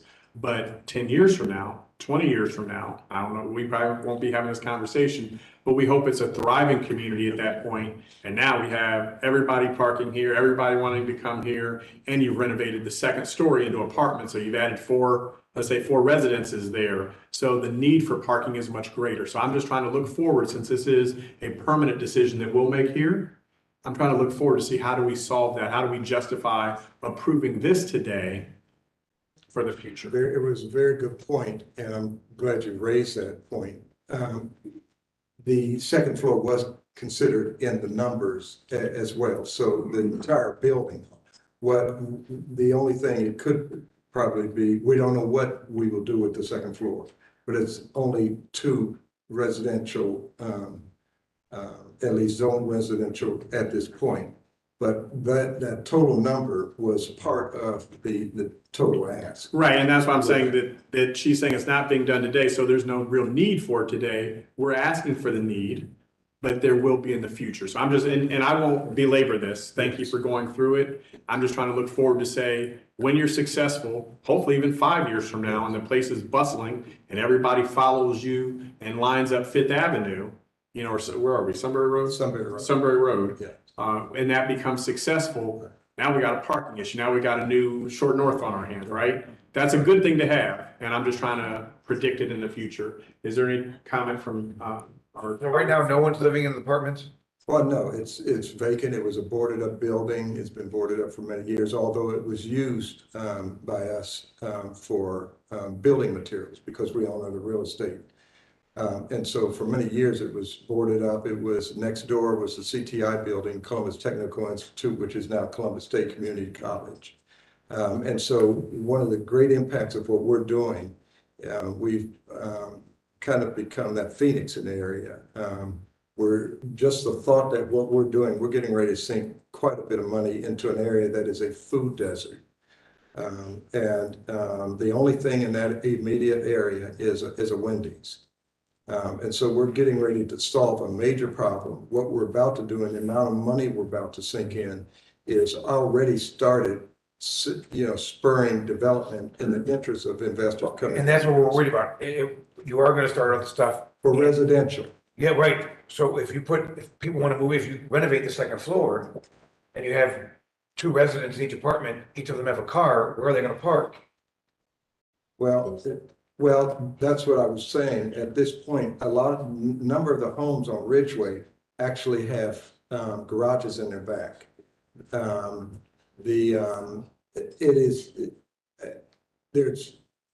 When I tell you, there's a lot of empty. No, and right now I understand that, but as the chairman said, I mean, 5 years from now, those houses can be developed. I mean, we can start seeing They development. are. And what I'm saying is if you renovate your upstairs apartment, I mean, you're a businessman, you have a social coffee shop, you're gonna make more money on the same piece of property and have apartments rented out and make money selling those apartments. Well, where are those 4 people gonna park? When you only have 9 spots for the coffee shop and the 2 apartments. Right. Well, there's also the city of Columbus, I believe, I've been talking to some of your officials for many years, almost 25 years or more. We've been asking, and I know, studies are going, that's why we have this so-called, centerline 50-foot setback, because the city wants that option to maybe put sidewalks. And what we've asked, and I've talked to members of council, what we've asked over the years, even to the department, is to put a walkway on Sunbury Road and have that walkway on the west side of the street set back so there can even be on-street parking on Sunbury Road. That would take a while, but it has been discussed. It's we've confirmed that with the records for the past 20-some years since the development of I-670. But I'm sorry, you wanted to. Who owns the 2 parcels south going towards Fifth Avenue? Do you know? Yes, a gentleman by the name of Gabe, that's that's on the books to be, they're trying to sell, it's for sale now. Then there's a barber shop on the east corner, the northeast corner of Fifth and Sunbury Road. And obviously, I don't think they have an interest of selling, although offers have been made to them. Right, but so what some people do when they present cases like this is they say the barbershops, 8 to 7 or something like that, and we can use those spaces, or we're in partnership or something to present to us why we're deficient 33 spaces. Yes. Because again, hopefully you're very successful. This is a big ask. And it doesn't look like, from what I can see, that you really have any currently improved parking on the lot, right? And you're proposing 1, 2, 3, 4, 5, 6, 7, 8, 9? Right. You're proposing 9. Okay. Yeah, and then there's Mother's Helper. I understand there's a bank considering or looking at buying a building next to us. And those are some options we have. But we'd like you to come in with them as options and say, we've spoken to, and so we're going to see what the audience has to say. We'll see where we are up here, but those are kind of the things that we look for as solutions so that we can feel comfortable saying, this is doable. Okay, is there anyone from the audience who would like to speak for or against this proposal? Okay, seeing none. So as I explained earlier, we're 3 here. Right. You have to have all 3 approved. Right. I don't know, can I get a temperature? I'm not. Okay, so the temperature is that you would not have unanimous approval. Okay. So we could vote, your options are for us to vote for this, and it would be no. And then you would have a tougher hill to climb to come back. You'd have to make some significant improvements to the plan or enhancements to the plan, or we can simply table it and you can go that route. Probably better to table, in my opinion. If it were me on the other side of this table, I probably will be looking to table rather than having no vote. But that's entirely up to you all.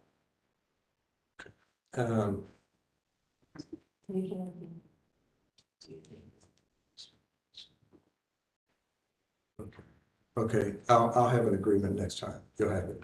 So let's kind of talk, and I'll ask staff to help me with this. We don't necessarily accept agreements, but we look at mitigating factors. So I would have you maybe, as so you're electing to table this? Yes. Okay. Is there, do we need a motion to table? Yeah, I'll move the table. It's been moved. Is there a second? Second. Please call the roll. Mr. Morrow, Yes. Mr. Waddley, Yes. Chair Jones. Yes, so your request to table has been approved.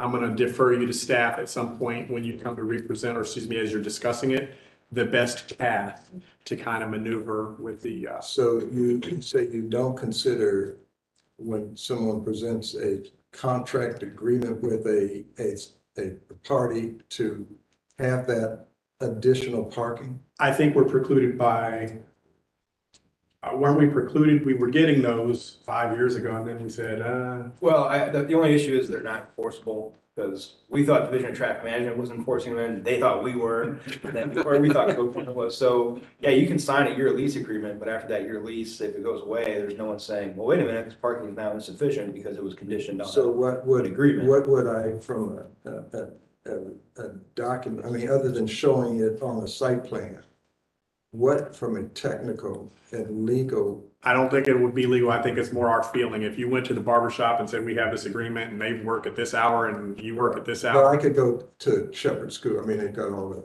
land. Yeah, it sounds like we have alternatives, but they have to be practical. Right. Getting something 5 blocks away is not Well, no, practical. it's right behind us. I get it. I'm just trying to give you context. Bringing an agreement doesn't guarantee an approval from the board. Right. They will consider it and say, well, I think they probably have a good relationship, you know, we can look at this more closely than if it were Okay.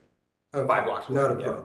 Does that make sense? That makes a lot of sense. Okay. Thank you. So thank you very much. Thank We'll you. see you at the next available date. Thank you so much. You're welcome. BZA 22-143, 4960 Comstock Drive.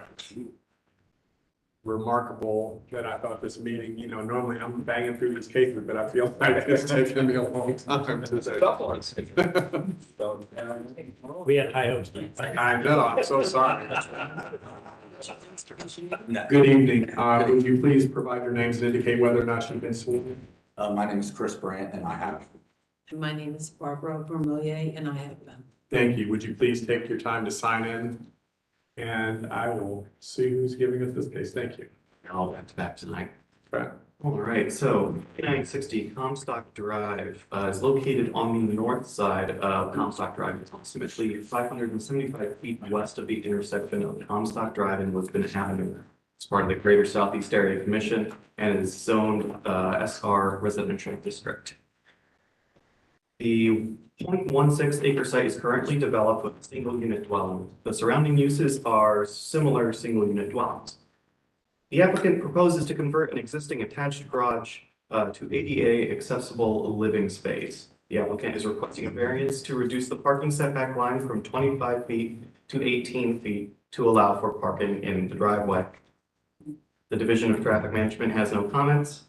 Columbus Citywide Planning Policies, C2P2 design guidelines state that blank walls should not be presented to the primary street and building materials should be of high quality and durability. They further state that the appropriateness of projects should be measured in terms of height, width, setbacks, and lot coverage. The existing garage meets these guidelines. At the time of this writing, at the writing of this report, staff had not received a recommendation from the Greater Southeast Area Commission, but we have since received confirmation from the Greater Southeast Area Commission that they do approve this variance. However, unfortunately, the city cannot recommend approval as staff consistently recommends disapproval to parking in required front and side yards. We have established that precedent and we must stick to it in our recommendation. I'm confused. Can you go back to the picture of the house? Certainly. So the garage is where? On the side. The side? Yeah, right here. And they want to park where, right there? Just vertically like a normal. Yeah, so these two, Like the no two park. parking spots would be right here with an 18-foot clearance from the right of way. And then there will be an ADA ramp leading to the garage, which would be living space. So basically they'll be parking in front of the house, Bill, with two Isn't that where the parking driveway spaces. is right now, though? They'd be parking Right, but you can't legally do that. Because they would be within the parking setback. That is the problem. That is requiring the variance. Bill's gonna be okay with this, but help me understand. Be okay with it. When you said blank front, It was planning's comments. what's blank? It didn't have windows. It didn't have windows, but But it doesn't have windows now. yeah, I mean, those were planning's comments, but they did say that. I think it's the fact that it's being converted to living space. Right, so that's why they're commenting that, okay, yeah, we want that to have, we don't want it to be blank, but at the same time, they were saying that the existing garage meets these guidelines, so. Okay, thank you. Planning's not gonna hold up. Okay. Bill, are you good? Do you understand? Oh, I understand that. I was just wondering what the problem was. I thought so. So you have the recommendation from the area commission, Yes. but not city staff. Do you understand why? Yes. Okay. Do you have anything additional that you'd like to add? No, except for, they're a one-car family. The driveway actually would fit 2 cars in vertically. It actually fit 4 cars in vertically if you really needed to. If you pull it all the way up to the front. And, so they have 1 car and so there'd be plenty, there wouldn't be any obstructions or anything like that if we were to park vertically in the parking lot like normal pull in. Can I make a comment? Well, Pardon me? I'm gonna Yes, ask you of a quick- course. What if you parked? If you're coming out, to get in the garage, you have to make a left turn, correct? Right, we've never used it since But what I'm saying is, if you, to back out the car and parked it along with the garage door would be now, is that still a problem? They are constructing an ADA ramp, that might be in the way of maneuvering at that point. Yeah. The current, space layout that they have is the 2 side by side. Right, but if they parked it the other way, Right. would they need a?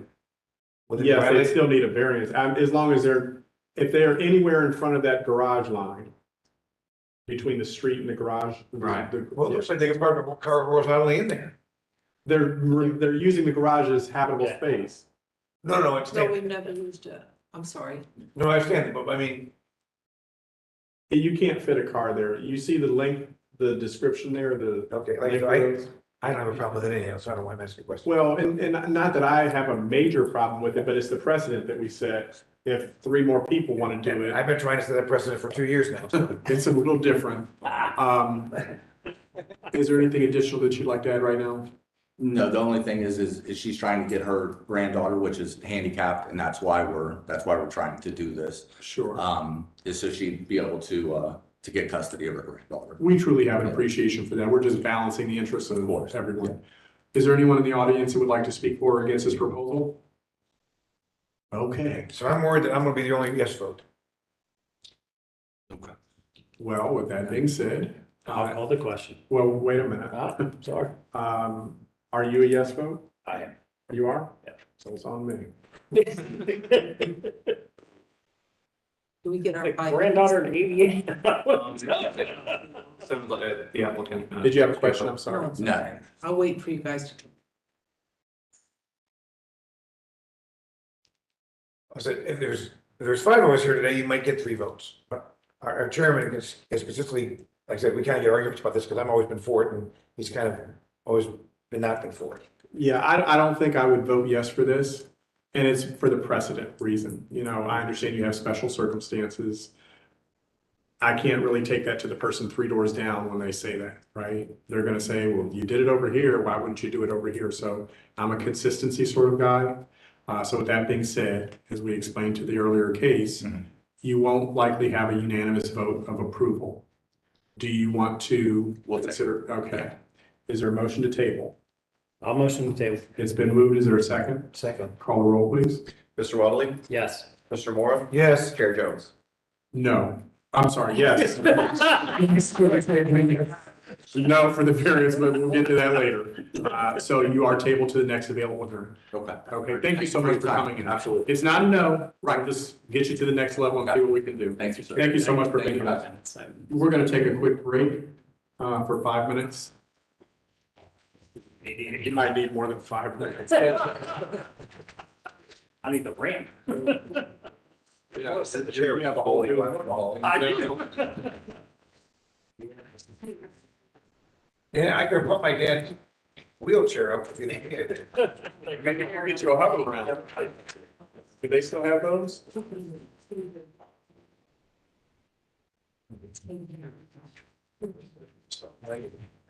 So you could see the attorney say, if there's anybody here in opposition, then I can got me what vote yes.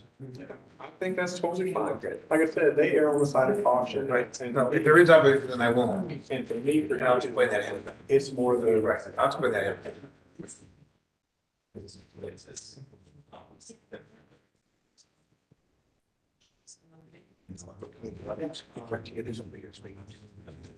Only the people here that makes my cases. Thank you. If I could stay on this thing, I'm gonna start word tracing, you don't let the rocks, I mean, I'll start. Like, do lots of them. They serve two different purposes, sir. Yeah, and my purposes are still, I mean, tell you, abundance of profit for the everyday citizen.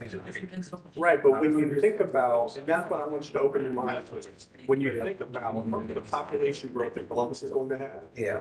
How do we address that response? We have the opportunity, the obligation to help do that responsibly. Yeah, but that's putting lots of the children authority parking, and giving parking variances, that's what I'm saying. Right, but what I'm saying is, we don't have any more land in the world, so if you're maximizing that responsibly. Like if somebody want to put up a tent, I'm with you, no, that's profit, that's pure profit. We want to go 4 stories tall in the short north, or let's say your neighborhood. I'm no on that, but if you do it responsibly and split a lot, because people will say, I'll live in a 600 square foot. Single families, I think the one we had, they want to build a triplex. Listen, Bill, I will side with them if something makes no sense. Like I said, they were not building a single family, they were building it on two or three on that lot, the one lot. I don't remember that specifically, but the one you had last, you basically had two families where there were previously two families. And he was just making it a 4-unit or something, I can't even remember. Yeah. But it was the same spaces. Right, well, Trust me, I will never lead you astray on something like that. If it doesn't, if it's not legit. I'll go about a couple of them in the short north. One, it was a single family home with a nice lot, and the guy wanted to split it and put a duplex next to it. And that's because he wants to make an extra profit. If it was a single family home, But the reality of it is people are opting, even if, as you look at cars, people are going for smaller cars, smaller living spaces, all of that's down the way. That's the only American made cars that are selling more than others are first guy pickup trucks. That's probably, what I'm saying is people are compromising something. And when you have, like, we just approved something, what was it? It was your case, a lot split to go from what's required of 5 acres. That's the kind of zoning code that we're dealing with, 5-acre parcels. And we went down to less than an acre. Well, the lot was only 1.5 acres to start with. Right, but are you gonna take care of a 5-acre lot on that? You can. So what I'm saying is you're making, I wouldn't call it a micro lot, but in comparison to 5 acres, it's micro. The whole thing's like 1.8, how you have a 5-acre lot? You can, but that's what I'm saying, you're condensing something in a responsible sort of way. Put it in half. And you can live with that, you can create. I don't think it's single family homes, it wasn't trying to get duplexes or triplexes in there. That's just more people responsibly. It's not like you're cramming, we've seen some of this stuff in there where they're just trying to cram people in. I don't abide by it, but if you're saying I want to build 2 families here, and they each want to have, 2 bedrooms, that makes sense. Nobody wants a 5,000 square foot house anymore. You know what I'm saying? I could afford it, I would. I could afford the short north, I wouldn't argue. I mean, for us, Yeah, 5,000 square feet. If I ever had the money, I'd buy that circus on it, the one in the corner of Goodell Park. Yeah, somebody, That is in- didn't they redo it? Yeah, they've redone it, that's, I want to see the inside. so do I. I guess I should have gone to the restroom. I can hold out. Feel free.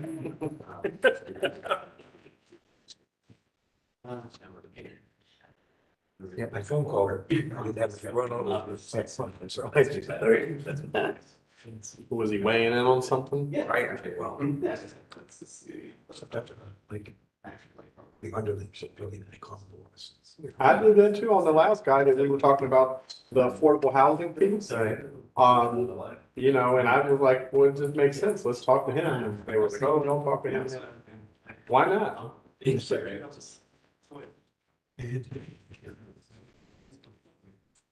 Jamie, what did I do? Sorry? Your text. It wasn't you, it was. Oh. Oh, Eric called her out in the middle of the leading versus testimony. Oh. She pretty much was, and in this form, you. That's actually true. Yeah, she was definitely cheating, but in this form, it's not a problem. Robert, is that all right? It's perfectly fine. In this form, absolutely. You can't do it. Yeah, I've I never never seen it. all the rules. 19. It's so relaxed in these types of things. But in court, you can. No, You could have done that Well, in you court. can until somebody objects and a judge says stop it. Right, yes. But it was very appropriate for her call, so he did the right thing. I was a prosecutor for 25 years. I know all about that. Okay. It was funny how she literally was like, so. She was getting facts on the, that's what she was doing. She did a good job. Yeah. Because our chair Eleanor makes her do that in the 5 minutes she's got, so that's why she was doing all that stuff all one time. Eleanor's not fond of her. You ask leading questions until the judge tells you. Right. All right, where's Tony? If opposing counsel's not smart enough to stop it. You'd much rather direct what your witness says and hope that they say the right thing. Yeah, coincidentally, a judge wouldn't say leading, and somebody would literally have to object, right? The judge will let it go. The Yeah. judge would not, the judge would not interject. That's defense counsel. Yeah. Job to object. And it's their record from a party standpoint. So Tell me. if you're gonna let me create my record, I'm gonna create my record. Okay, oh, I was about to say that. Like, Did Tony go for a dinner break? I would have joined her. As long as she brings back enough for everyone. Right. That's right, she's gotta share.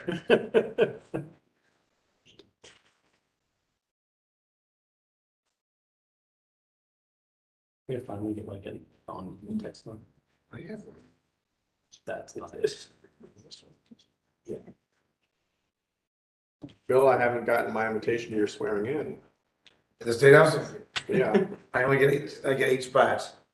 and I'm number 7. Apparently, yeah, number 9. I did tell him though, whatever office he gets, you will find me sitting behind your desk, my feet up. Storming the Capitol. Yes. Your staff will not know what to do with me. I already told my staff about you, by the way. Oh, good.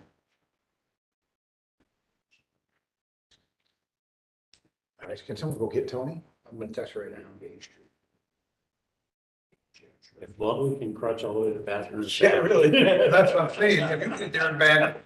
Is that pleasant? no, it's all okay. It was that okay. We can throw this away, but it's denied. Yeah. She just said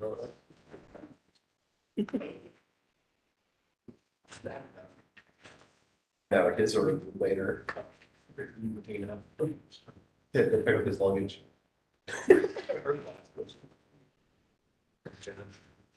Welcome back. Thanks. I was there. We're going to resume the meeting, BZA 22-144 for 772 East Mount Street. Thank you for your patience. Please provide your name and indicate whether or not you've been sworn. My name's Tim Lott, and no, I have not been sworn. Would you mind raising your right hand? Do you swear or affirm that the testimony that you'll provide is the truth to the best of your knowledge and belief? If so, say I do. I do. Thank you so much. Please write your name on the sheet, and we will hear from city staff first. 772 East Mound Street is located on the north side of East Mound Street, approximately 40 feet east of South Monroe Avenue. Is near East Area Commission. Existing zoning is R2F Residential District. The 0.08 acre site is currently developed with a single unit dwelling.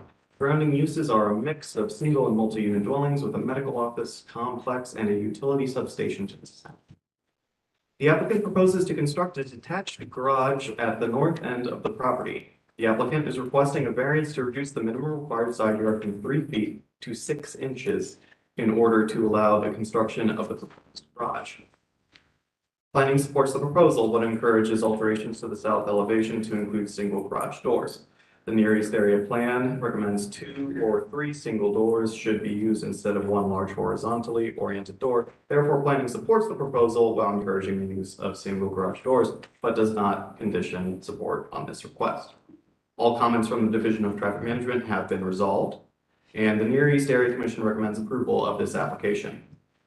Likewise, City Department recommends approval, and staff can recommend approval of the requested variance as the applicant has taken steps to ensure that the proposed garage will conform to the guidelines laid out in the Near East Area Plan and has satisfactorily resolved traffic's comments pertaining to the proposed driveway composition through the unimproved alley right-of-way. We do condition this approval on the applicant committing to the stamped site plan and elevations, which I will circulate. Thank you very much. You have the recommendation of city staff as well as the area commission. You do realize that we'll have to stamp their site plan. That's what you'll have to go by. Okay. Is there anything additional that you'd like to add? No. Thank you very much. Any questions from the board? Anyone in the audience that would like to speak for or against this proposal? I'll call the question with the condition that the site plan gets stamped. Question's been called. Please call the roll. Mr. Moore? Yes. Mr. Weatherly? Yes. Mr. Chair Jones? Yes, your variance is granted. Good luck with your project. Thank you so much. BZA 22-145 for 255 East Ennis Avenue. There's this.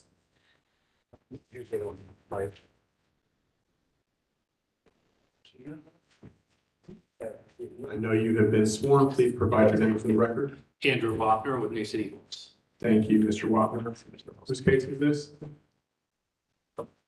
This should be my last one. So, all right, 255. Oh, I was on a roll. I was on a roll. You know, finished strong. 255 East Ennis Avenue is located on the south side of East Ennis Avenue, approximately 50 feet from South 8th Street. It is part of the Columbus South Side Area Commission. Existing zoning is R3 residential district. The 0.2 acre site is currently developed with a single unit dwelling. The surrounding uses are similar single unit and multi-unit dwellings with a commercial corridor 2 blocks to the east running north to south along Parsons Avenue. The applicant proposes to split the combined lot back into its original 2 lots. The applicant is requesting a variance to reduce the minimum required side yard from 3 feet to 1.8 feet to minimize an existing condition. Planning is in full support of this proposal. The additional information which was provided showing the garage being modified to be accessed from the alley is consistent with C2P2 design guidelines. The Division of Traffic Management notes that no access will be permitted to East Ennis Avenue and that access to this site will need to be taken from the alley that comprises the southern frontage of the site, which, as previously mentioned, the garage will be accessing the alley. Columbus Southside Area Commission recommends approval of this application, and likewise, the city departments can recommend approval. Staff can recommend approval of the requested variance as the applicant has provided additional information showing the garage being modified to be accessed from the alley. We do condition that that the applicant will commit to the stamped site plan that I will also circulate here. Thank you very much. You have the recommendation of approval from the city staff as well as the area commission. You do understand that I'll stamp a site plan that you'll have to abide by? Yes. Is there anything additional you'd like to add? No. Okay, thank you. Any questions from the board? Anybody in the audience that would like to speak for or against this proposal? Call the question with the condition of site plan stamped. Question has been called. Please call the roll. Mr. Weatherly? Yes. Mr. Moore? Yes. Chair Jones? Yes, variance is granted. Good luck with your project. Thank you. BZA 22-147 for 3400 North High Street. 3,400. That's what it says. They changed. Oh, that's, no, we skipped one. No, Yeah, 3645. 3645, 46. I'm sorry. So sorry. I'm so sorry, sir. BZA 22-146, 3645 to 3665 North High Street. Please provide your name and indicate whether or not you've been sworn. My name is Eric Zarman. I have been sworn in. Thank you very much. 3645 through 3665 North High Street is located on the west side of North High Street between Winthrop Road and Northmore. It is zoned C4 Commercial District and is located in the Clintonville Area Commission. The 0.58 acre site is currently developed with a neighborhood shopping center. Their surrounding uses include single unit dwellings to the west, a realtor's office to the south, and multi-unit residential dwellings to the east and north. The applicant proposes to change the use of the tenant space from retail to an eating and drinking establishment and to install a front patio. The variance requested is to reduce the required number of parking spaces from 61 spaces to 40. Planning is in full support of this proposal. The revised site plan includes bicycle parking above code required minimums to offset the requested parking reduction, consistent with Clintonville neighborhood plan guidelines. As the proposal is located on North High Street with access to multiple modes of transit, and the request reflects existing conditions of the site, the variance is supported. Division of Traffic Management has no comments. The Clintonville Area Commission recommends approval of this variance, and staff can recommend approval of the requested variance because their applicant has provided bicycle parking in excess of what was requested to offset the loss of parking spaces. In the condition, we were recommending the condition that the applicant commit to providing 4 bicycle parking spaces. So the 4, you're saying that's above and beyond what's required? Yes, according to planning. What's required? They didn't provide that to me. So It's 1 per 10. So how many are? And they're offsetting. Is 20, so 1 for 20, right? Or It's 1 per 10. So you got, it'd be 2, and they're providing 4. And you're justifying, I'm not picking on you, but you're saying going 21 spaces for 2 bicycles? Yeah. Okay. They're right for zoning code. All right, you have the recommendation of approval from the area commission as well as city staff. Is there anything additional that you'd like to add? Yes, please. As an additional mitigating factor, I just want to add that this is also along the 2 bus line, which is a pretty major thoroughfare bus line. We expect a lot of people to attend or arrive at this restaurant both by feet and ride share and bike and car as well.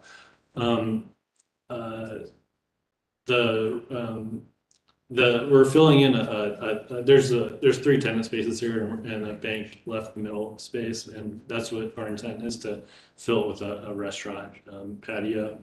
The area commission voted unanimously in support. Okay. And there's limited street parking also because this is a corner. I'd be happy to answer any questions you may have. Thank you. Let's get a temperature from our. So you answered, so you were your commission unanimous, right? 'Cause- Yes, unanimous. The zoning committee and also at the full committee.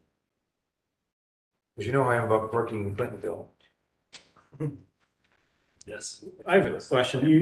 You suggest in the statement in support that it's currently Sbarro, it's not going to have a drive-through, but it's going to be a fast service restaurant, which means that you can turn over quickly. But then at the last paragraph, you say that the patio will contribute to improve the walkable environment of the corridor and bring vibrant activity. So that kind of has a conjunction that I'm missing. If we're trying to turn people over or we're having them stay and hang out. I think it could be, it's a little bit of both. So it is indeed a fast restaurant without a drive-through. But I know this particular part is not within the commercial overlay that goes through part of Clintonville. But one of the focuses of that commercial overlay is to bring vibrancy and walkable environment. So that's why I mentioned that a patio might be something that could contribute to that positive walkable environment that are sought in other parts of this High Street corridor in Clintonville. So yeah, I mean, there will be turnover, but a patio is a nice thing to have people sit out there and eat it. Can you say what the restaurant is, or is it a? I'm not. It's okay. It'd be, So what else is it'd be there? something like a Five Guys or something. What was there? It was a bank. So it was a bank and a Sbarro. Yeah, a Bank Sabaro, and then on the east is a, salon with 6 chairs in it. So you guys taking up both the bank and the Sbarro? No, the Sabaro is staying there, the bank was the middle tenant, and then the salon is the east tenant, and the Sabaro and the salon are still there. And then the bank left, which is the middle tenant, and then, But the three, all these spots are for all three of these things or just for his? it's for all 3 of them. So I think what Bill's asking is, all 3 uses are being used in this calculation for these shared parking spaces. That's what's on the left of the site plan. It's the parking space calculation. The ownership has, well, I mean, so the building is already constructed, the parking lot's already constructed. They have a history of knowing how well the property can operate, and so they fully believe that this site can operate all 3 tenants with the requested spaces that we're providing.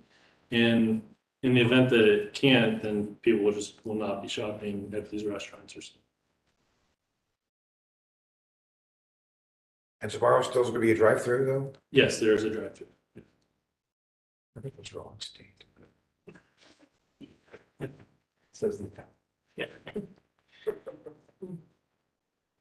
Because he knows who good pizza is. That's Sbarro. Sit down like that. Oh, please. We're taking this time because, as I said, you need to have all 3, and I'm just trying to get you the best. What do the co-tenants think about the addition of the new space? With, given the fact that you get a salon, you still have Sbarro, there's, parking. I don't think we've gauged their temperature on that. They are tenants of a commercial building. We represent the ownership, so If they don't like it, they can move it. yeah, That's pretty much, essentially, yeah. But one interesting thing is that I think the rates of people arriving at these tenants are different. So like a salon has appointments coming all throughout the day, and restaurants are generally around lunchtime or dinner time. So I think there's a lot of there won't be too much conflict between the salon and then also the restaurants, and the drive-through as well helps with the reduction of parking. Bill? This is not, there's no alcohol being served at this, correct? Correct. Would that change the calculation, by the way? No, but it would change the hours of operation. I was just curious. Yeah. Oh, actually, that's a good point. May I add, at the Clintonville Area Commission, they asked that we have a good neighbor, or not an official agreement, but we agreed to limit hours of operation. Also to work with the city's trash department to move their hours of trash pickup to a normal business time day rather than early in the morning, which the neighbors have been experiencing. So, and then on top of that, the bicycle parking. Those were the 3 things that we agreed to at the Clintonville Area Commission. So, good faith is we're not going to be operating after 11 o'clock or 10 o'clock or something. So if it was a bar, that's something we committed to the community. But it's not a bar, it's a restaurant. Okay. Feeling good about it? Yeah, I'm not feel good, but I'll tolerate. How's that? Mr. Welderly? In his camp, I'll tolerate, Okay. only because he said it's kind of like a Five Guys, I'm interested. Is there anyone in the audience that would like to speak for or against this proposal? Yes. Please come forward. My toleration might just be not have this much, so. Would you please provide your name and indicate whether or not you've been sworn? My name is Sherwin Singer, and yes, I've been sworn. Thank you. And you have 3 minutes. You can do that after you finish, sir. Okay, so I'm speaking on behalf of Roberta and Pan Haynes, Lauren and Keith Carlson, Mark Keeney, Jennifer and Jeff Hart, all, and my wife and myself, we all live close to that corner. Our block is adjacent to a strip of mostly retail and apartments on High Street to the north. We live on Northmore Place, but higher volume businesses to the south. In 2003, There was great concern about the strip mall attracting high-volume businesses like we see now, Starbucks and Wendy's on the other side of High Street, which are not welcomed by the neighbors there. When in 2003, the BZA approved this, they approved it with 26 conditions, 25 of which are still in effect. Sir, excuse me, are you referring to this parcel or a different parcel? This parcel. Okay, thank you. So Can you repeat that, 25? You lost me there. So what was that? What did you just say about 25 Conditions. conditions for this parcel? yes, When this building was constructed. And what were those conditions? Can you get that so we can see that?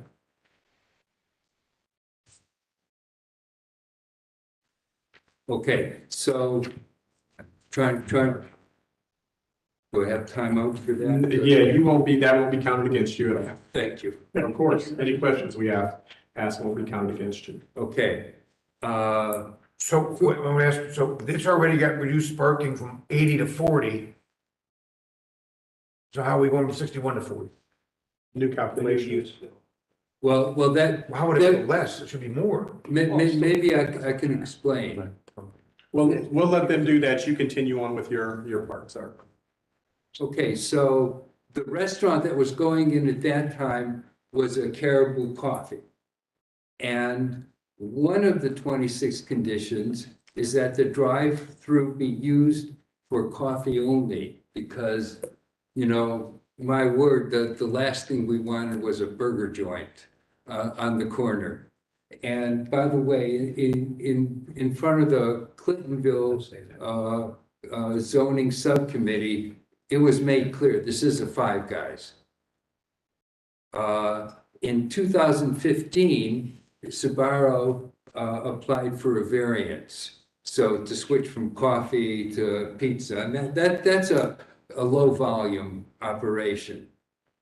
Okay, another one of the 26 conditions is that 15 spaces will be provided off-site for employees and overflow use of customers. And I haven't heard anything from the people proposing this, addressing this condition. And there's going to be more employees. I don't know, you know, how many people are going to work at the Five Guys, you know, 4 guys, 5 guys, 6 guys. I don't know, okay? But I haven't heard anything addressing this. And another condition is the applicant will obtain parking leave for all parking, parking lease for all parking not provided on site. And again, this hasn't been addressed in the proposal. So we know we're on the block near High Street, and we bought it, we own it. There's a danger of development, and it can be high traffic, and that can affect our comfort and the value of our property, fine.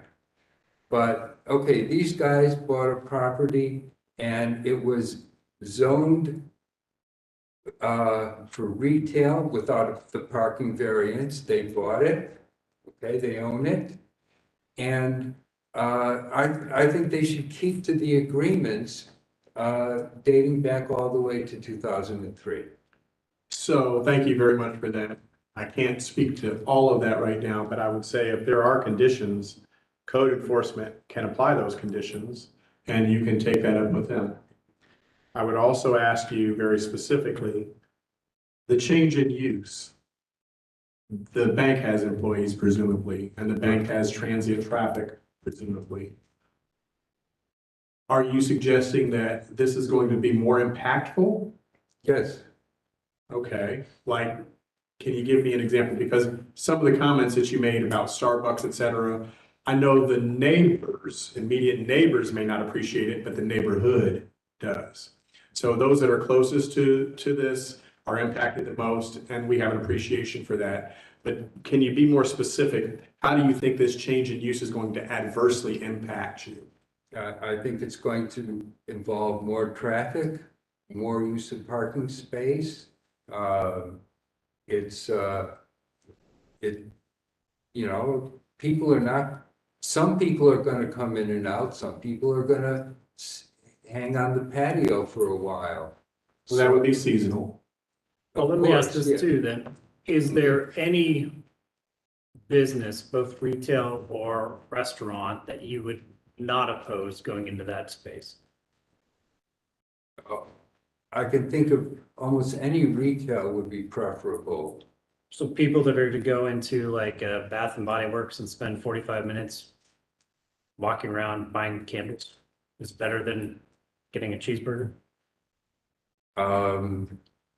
I would think that it would be lower traffic, yes.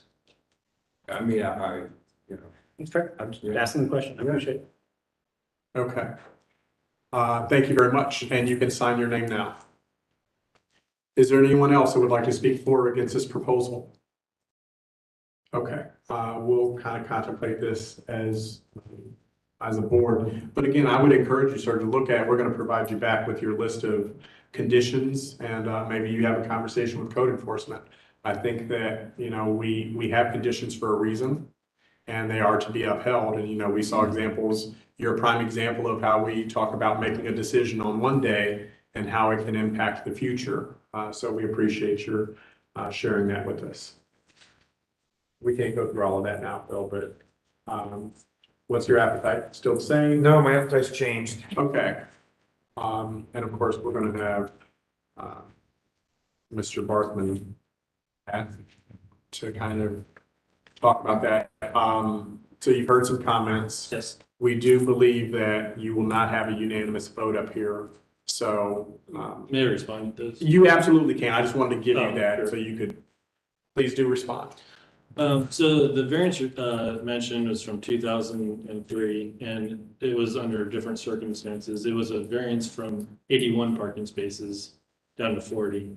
We're requesting 60. So the use proposed by that variance and this one are different.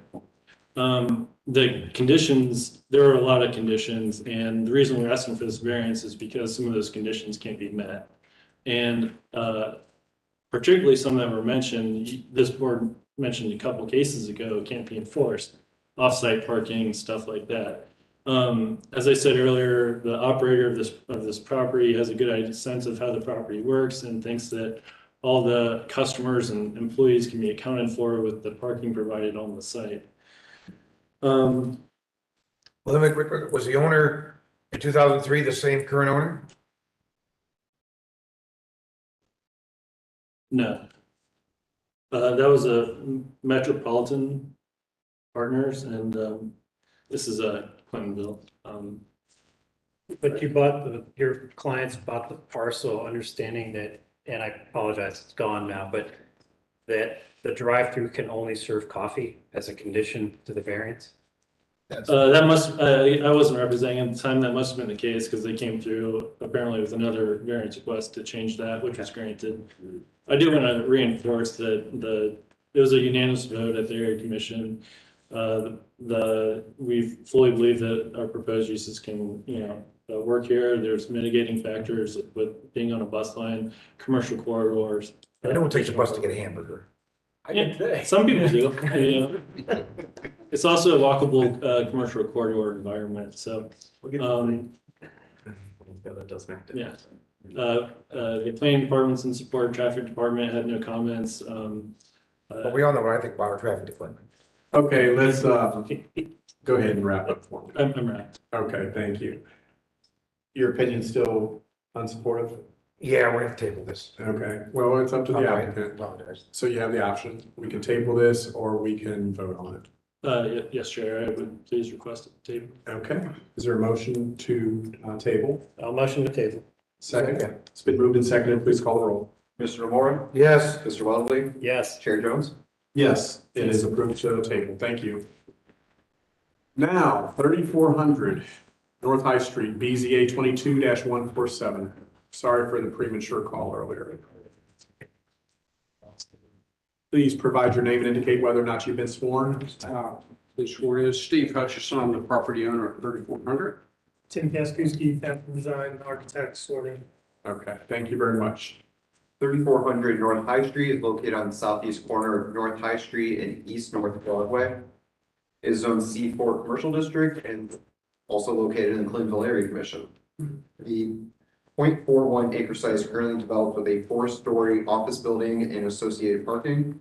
Surrounding uses include an elementary school to the south, retail commercial to the west and north, and single unit residential to the east. The applicant proposes to make minor exterior renovations to a first floor tenant space, including the addition of a patio, and is requesting a variance to reduce the amount of clear/non-tinted window glass from 60% to 33% along the east-north Broadway facade and to 44% along the North High Street facade. Wait, I was previously employed by this owner, so I am not gonna be able to vote on this. Previously employed. I don't, I'm asking, so I did some work for the owner. I was paid to do that work. Am I allowed to vote on this? Ordinance? How long ago were you employed? How long ago was I employed? 5 years ago? 5 years ago, yeah. And was it, what was the duration of the employment? To get him on the ballot for a liquor option. Like, how long did you work for them? 3 months, 6 months? Yeah, yeah. And you were just paid a finite sum, or was it an hourly rate? It's a finite sum to get him on the ballot. You're fine. I don't, obviously, I'm asking, like, now with my current situation, that's why I have to ask this question. No, and the goal is transparency, and so, and it was 5 years ago? 4 or 5 years ago, yes. Okay, and within the last 5 years, you haven't worked for them since then, you know, any other? I was just to get the liquor option on the ballot, which I did, and it passed, and that was my end of my employment.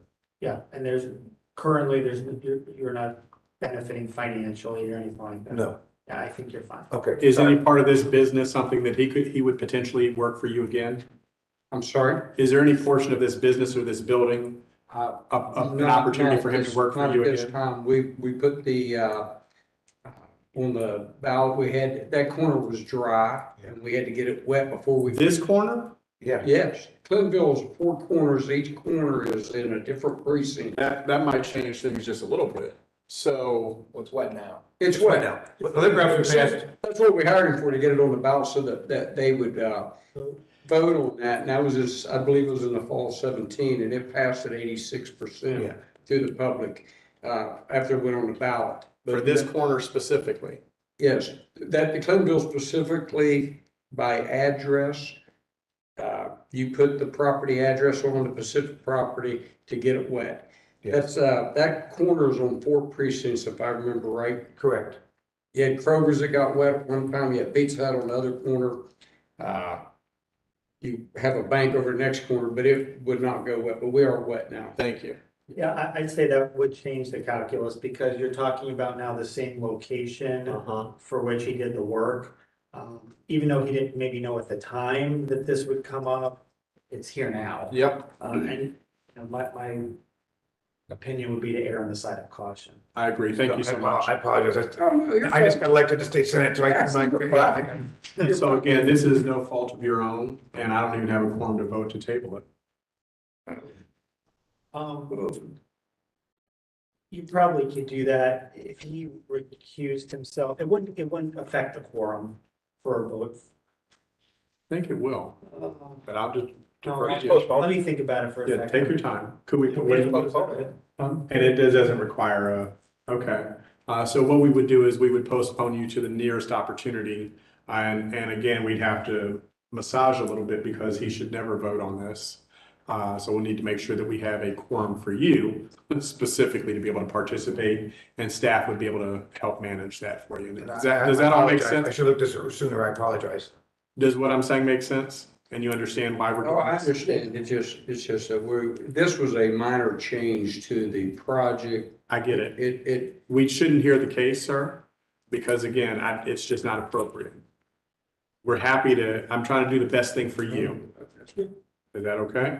Yeah. So we're going to postpone you to the nearest opportunity to represent, okay? Okay.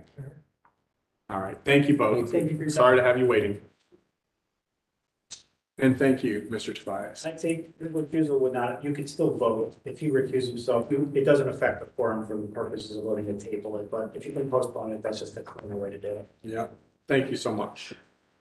BZA 22-150, 1739 West Third Avenue. So before we start this one, I'm gonna make it clear that I am a current member of this Italian club. So the city attorney said I could, Let's just, is there anybody here to speak for or against this case? Okay, and you're fine. okay, so I want to go on the record what the city attorney's told me, so I,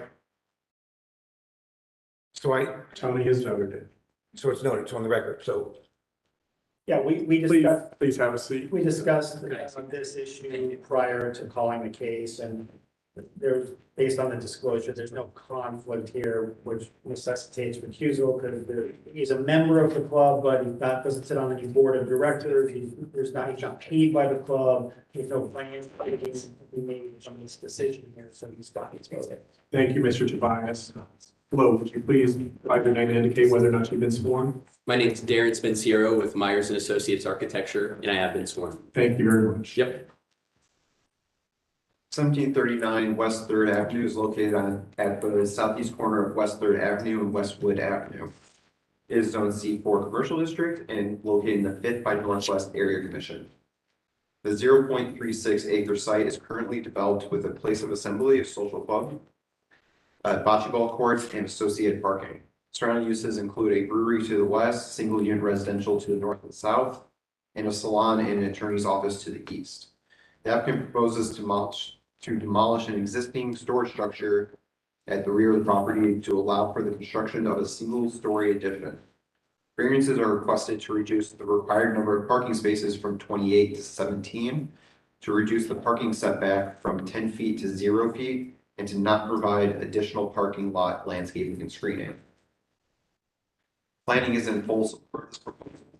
The revised site plan includes bicycle parking above code minimum to mitigate the reduced amount of parking, as well as street trees to mitigate the reduced parking lot landscaping and screening, consistent with C2P2 design guidelines. All comments from the Division of Traffic Management have been resolved. The 5th by Northwest Area Commission recommends approval of this application. Staff can recommend approval of the requested variances because the applicant has provided the requested bicycle parking in excess of what is required, and has provided street trees to help offset the reduced parking lot landscaping and screening. Staff is requesting a condition that the applicant will commit to the stamped site plan showing additional bicycle parking and landscaping. Thank you very much. You have the recommendation of approval from the city of Columbus with the requirement for me to stamp the site plan that you'll have to abide to. Do you agree to those conditions? Yes. Okay. Again, you have the recommendation of approval from the city of Columbus, city staff, and the area commission. Is there anything additional that you'd like to add? No. Okay, thank you. I'll ask the question again. Is there anyone from the audience who would like to speak for or against this proposal?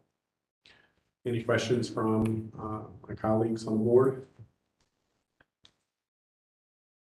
William? No. You want to call the question? I'm waiting, I don't know if you had, I- he's reading something, so. Yeah, didn't- no, I appreciate that. What is this, and I apologize, this clarification number 3 about a 3-foot high privacy fence for headlight screening? That is not part of one of the conditions the staff's recommending, is that correct? No. No, it is not. Okay. No, that was good for alert. Yeah, that's just what threw me off, in that was a clarification and then the conditions that we read. So I appreciate it. Yep, that was clouded as part of the site plan because it was included during the staff review process, so. So I'll call the question with the condition that the plan be stamped. It's been called. Please call the roll. Mr. Moore? Yes. Mr. Weatherly? Yes. Chair Jones? Yes, the variance is granted. Good luck with your project. Appreciate it. Thank you. BZA 22-152 for 1547 Safford Avenue.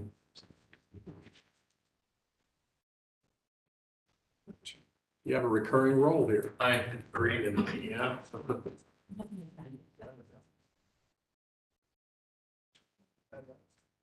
Did we do number 14 already? Say what happened, we're doing right now. 14 is Bethel. 14 is Bethel? 14 for us is Safford. 14 for us is Safford Avenue. I don't know. Did I pick it up with it? No, that was my Bethel that happened. Okay. We good? I think I just worked. I don't know. You're here, so go ahead. Yeah. Would you please provide your name and indicate whether or not you've been sworn? My name is Andrew Wapner. I've been sworn in. Thank you very much, Mr. Wapner.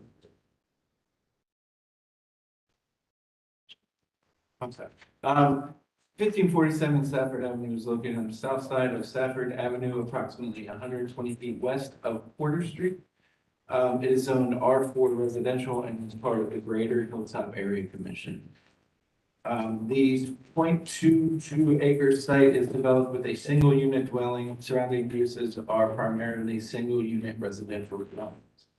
The applicant proposes to renovate an existing dwelling and construct an additional single unit dwelling on a newly created parcel. Variances are requested to allow for a reduction in lot width, size, side yard setback. Planning is in full support of the proposal. The elevations are consistent with Columbus citywide planning policies, design guidelines.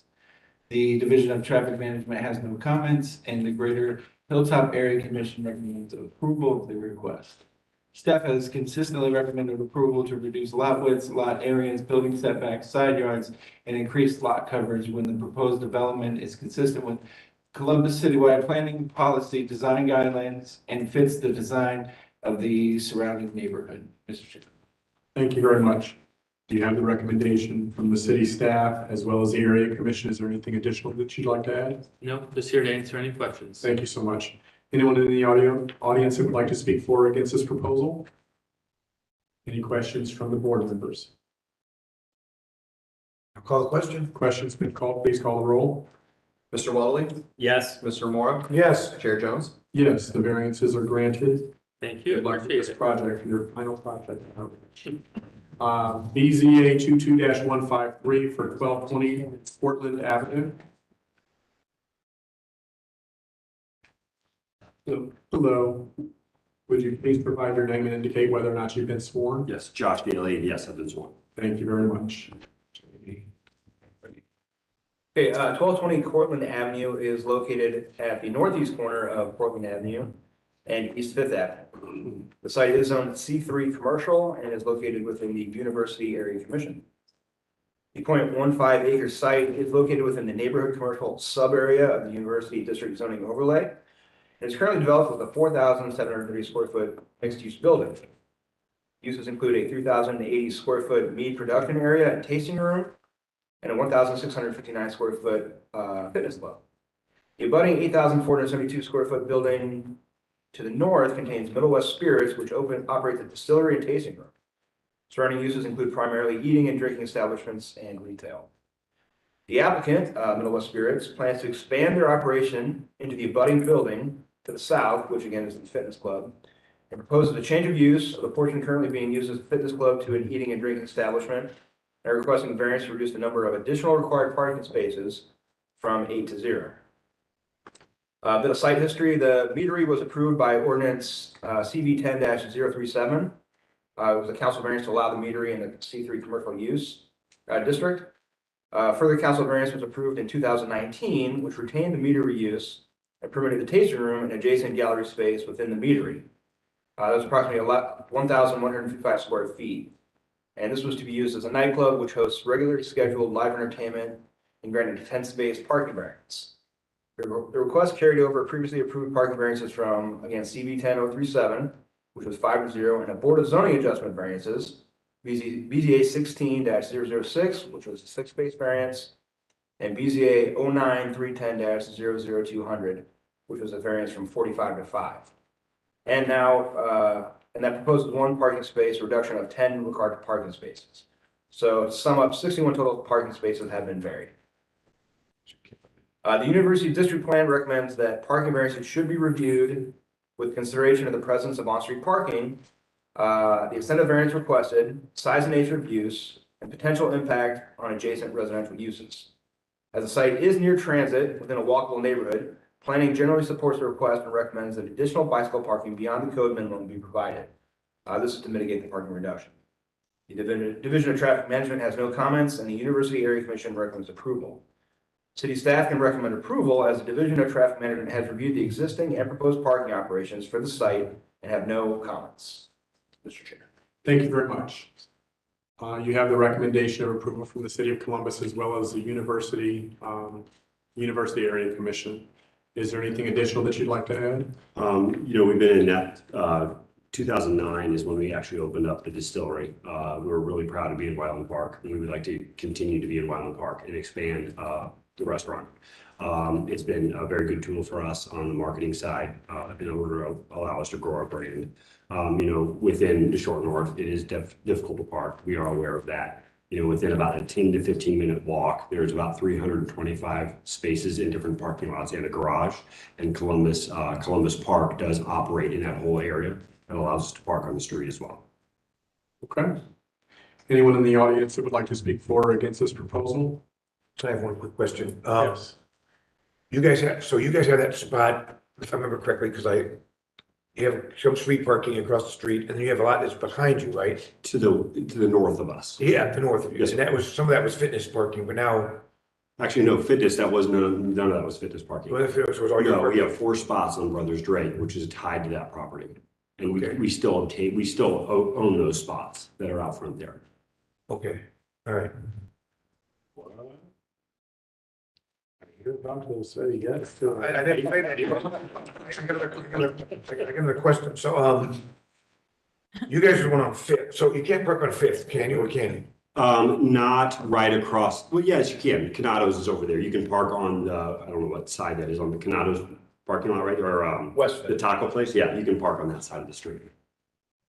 On Fifth Avenue. And then once you get further down in the short north, you can park on both sides. Right, and what just went over, isn't there, you guys are just up the street, they built a new brew pub and 2 new apartment complexes, right? Correct. Do they have parking anywhere? Further down they do. There was like it was called like the liquor barn or something like that. They just tore that down, and that is public parking now. It's pay to park. Oh, is it paid? Okay. It is, yeah. Now, I believe where Zaftig is, where that brew pub, I believe that parking is only for residential. But I'm not sure. They may have a couple spots that are open to the public, but when I pulled up the public parking areas, there's multiple parking lots around there, and then you go further down until you get to the garage. Because I live in the short north and parking is a mess. And this, I mean, you guys, 61 spaces already. I don't think I was on the board for any of those, because That was before Middle West was there.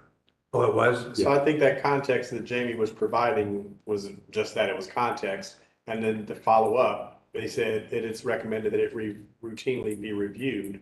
This is kind of the review. That's how I take it. Well, it was a combination of different actions by different boards, Board of Zoning Adjustment and City Council. So when I did the history search for that site, all those that I brought up is what was listed.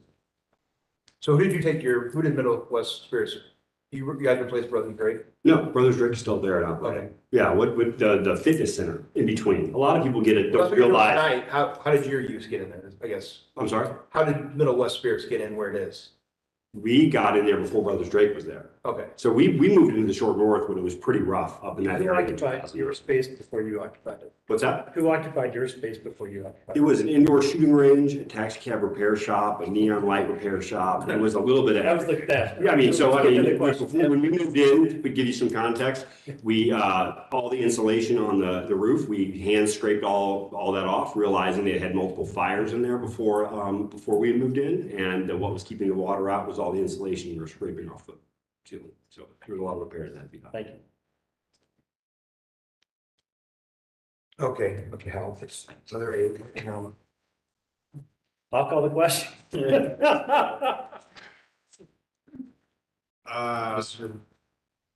The question has been called. Mr. Moore? Yes. Mr. Walderly? Yes. Chair Jones? Yes, variance is granted. Good luck. Thank you very much. 928 Seabrook Street, BZA 22-061. Last but not least. Where's all your tools and equipment? You're just coming up there. All these variances and you're just coming empty handed. Please provide your name and indicate whether or not you've been sworn. My name is Delicia Magana Gonzalez, and yes, I've been sworn. Okay, please take the time to sign in there. And who's going to present this case? This was already approved Some of these variances were already approved. And then she was doing site compliance and we noticed there needs to be some additional variances. I'll go over all that. I'll just do the regular report. So this is 928 Seaver Street, is located on the north side of Seaver Street, approximately 140 feet east of Ohio Avenue. It is zoned R4 residential and is part of the Columbus South Side Area Commission. The 0.05 acre site is undeveloped. Surrounding uses are primarily single and two unit residential dwellings. The applicant proposes to construct a single unit dwelling with an attached garage. Variances were approved to reduce the minimum side yard requirements from 5 feet to 3.5 feet, to reduce the minimum rear yard percentage from 25 to 20.3%, and to allow a single family dwelling to be situated on a lot less than 5,000 square feet in area. Since then, if you look at the list of variances on the top, so that would be the first one, 332.15, that was approved at this board in November. 3332.26 was approved. 3332.27 has been changed since it was approved. It was approved at 20.3%. It is changed to 14%. And then new ones are the last three: the building lines to reduce the building setback from 10 feet to 5 feet 8 inches. The basic computing area to increase the total lot coverage of the dwelling from 50% to 61.3%, and the minimum parking spaces required to reduce it from 2 to 1. Planning is in full support of the proposal. The revised site plans and elevation relocates the garage to be accessed from the alley, consistent with C2P2 guidelines, while preserving windows and doors addressing the Seaver Street frontage. The comments from Division of Traffic Management were resolved today, I believe. And the Columbus South Side Area Commission recommends approval of this request. Staff can recommend approval as the site plans and elevations are consistent with the neighborhood, and they submitted the site plan, which showed the sidewalk that we were conditioned. They submitted that, I believe, today or the other day. So those are all satisfying. Thank you very much. Do I have it here? The new one, I got it, probably not, but I got it today. So I don't think you had the site plan with the sidewalk, but it has the sidewalk that was approved by the traffic management. So. No, we're not asking for a stamp. We're not? Site plan will include sidewalk? Yeah, and that was because the site plan that was previously submitted did not have a sidewalk, and she submitted one. Okay. That satisfied that. So for clarification, beginning at 3332.27 rear yard. Yeah. And it's going from 25 to 14 or 20 to 14? 20.3 to 14. So the code requirement is 25, 20.3 is what the reduction is from. That's what was approved, and then when site compliance. I'm just trying to make sure that we call the right variances, because this is a case that includes all of this. Yeah. And I don't want to mess. We're just gonna approve everyone again. Okay. So you have the recommendation of the city staff as well as the area commission. You provided already a site plan with the sidewalk for Seaver Street. Is there anything additional that you'd like to provide at this time? No. Okay, you are the only one here, so I'm not going to ask if there's anyone in the audience to speak. Are there any questions from our board members? Call the question. So when we're just calling the question with the whole case. So question's been called, please call the roll. Mr. Waltley? Yes. Mr. Mora? Yes. Chair Jones? Yes, the variances are granted. Good luck with your project. Thank you very much. One last thing before we adjourn. I have not heard from the Attorney General or JLAC whether I can continue to stay on this board or not after January 1st. So when I get the notice, I'll inform everybody, but I intend to stay on this board until I'm told I'm not allowed to stay on this board legally. Perfect. So I'll let you know. Thanks for that. I want to get that on the record. We would miss you. Well, I'm sure a lot of the applicants wouldn't, but. That's true, but we would. Thank you.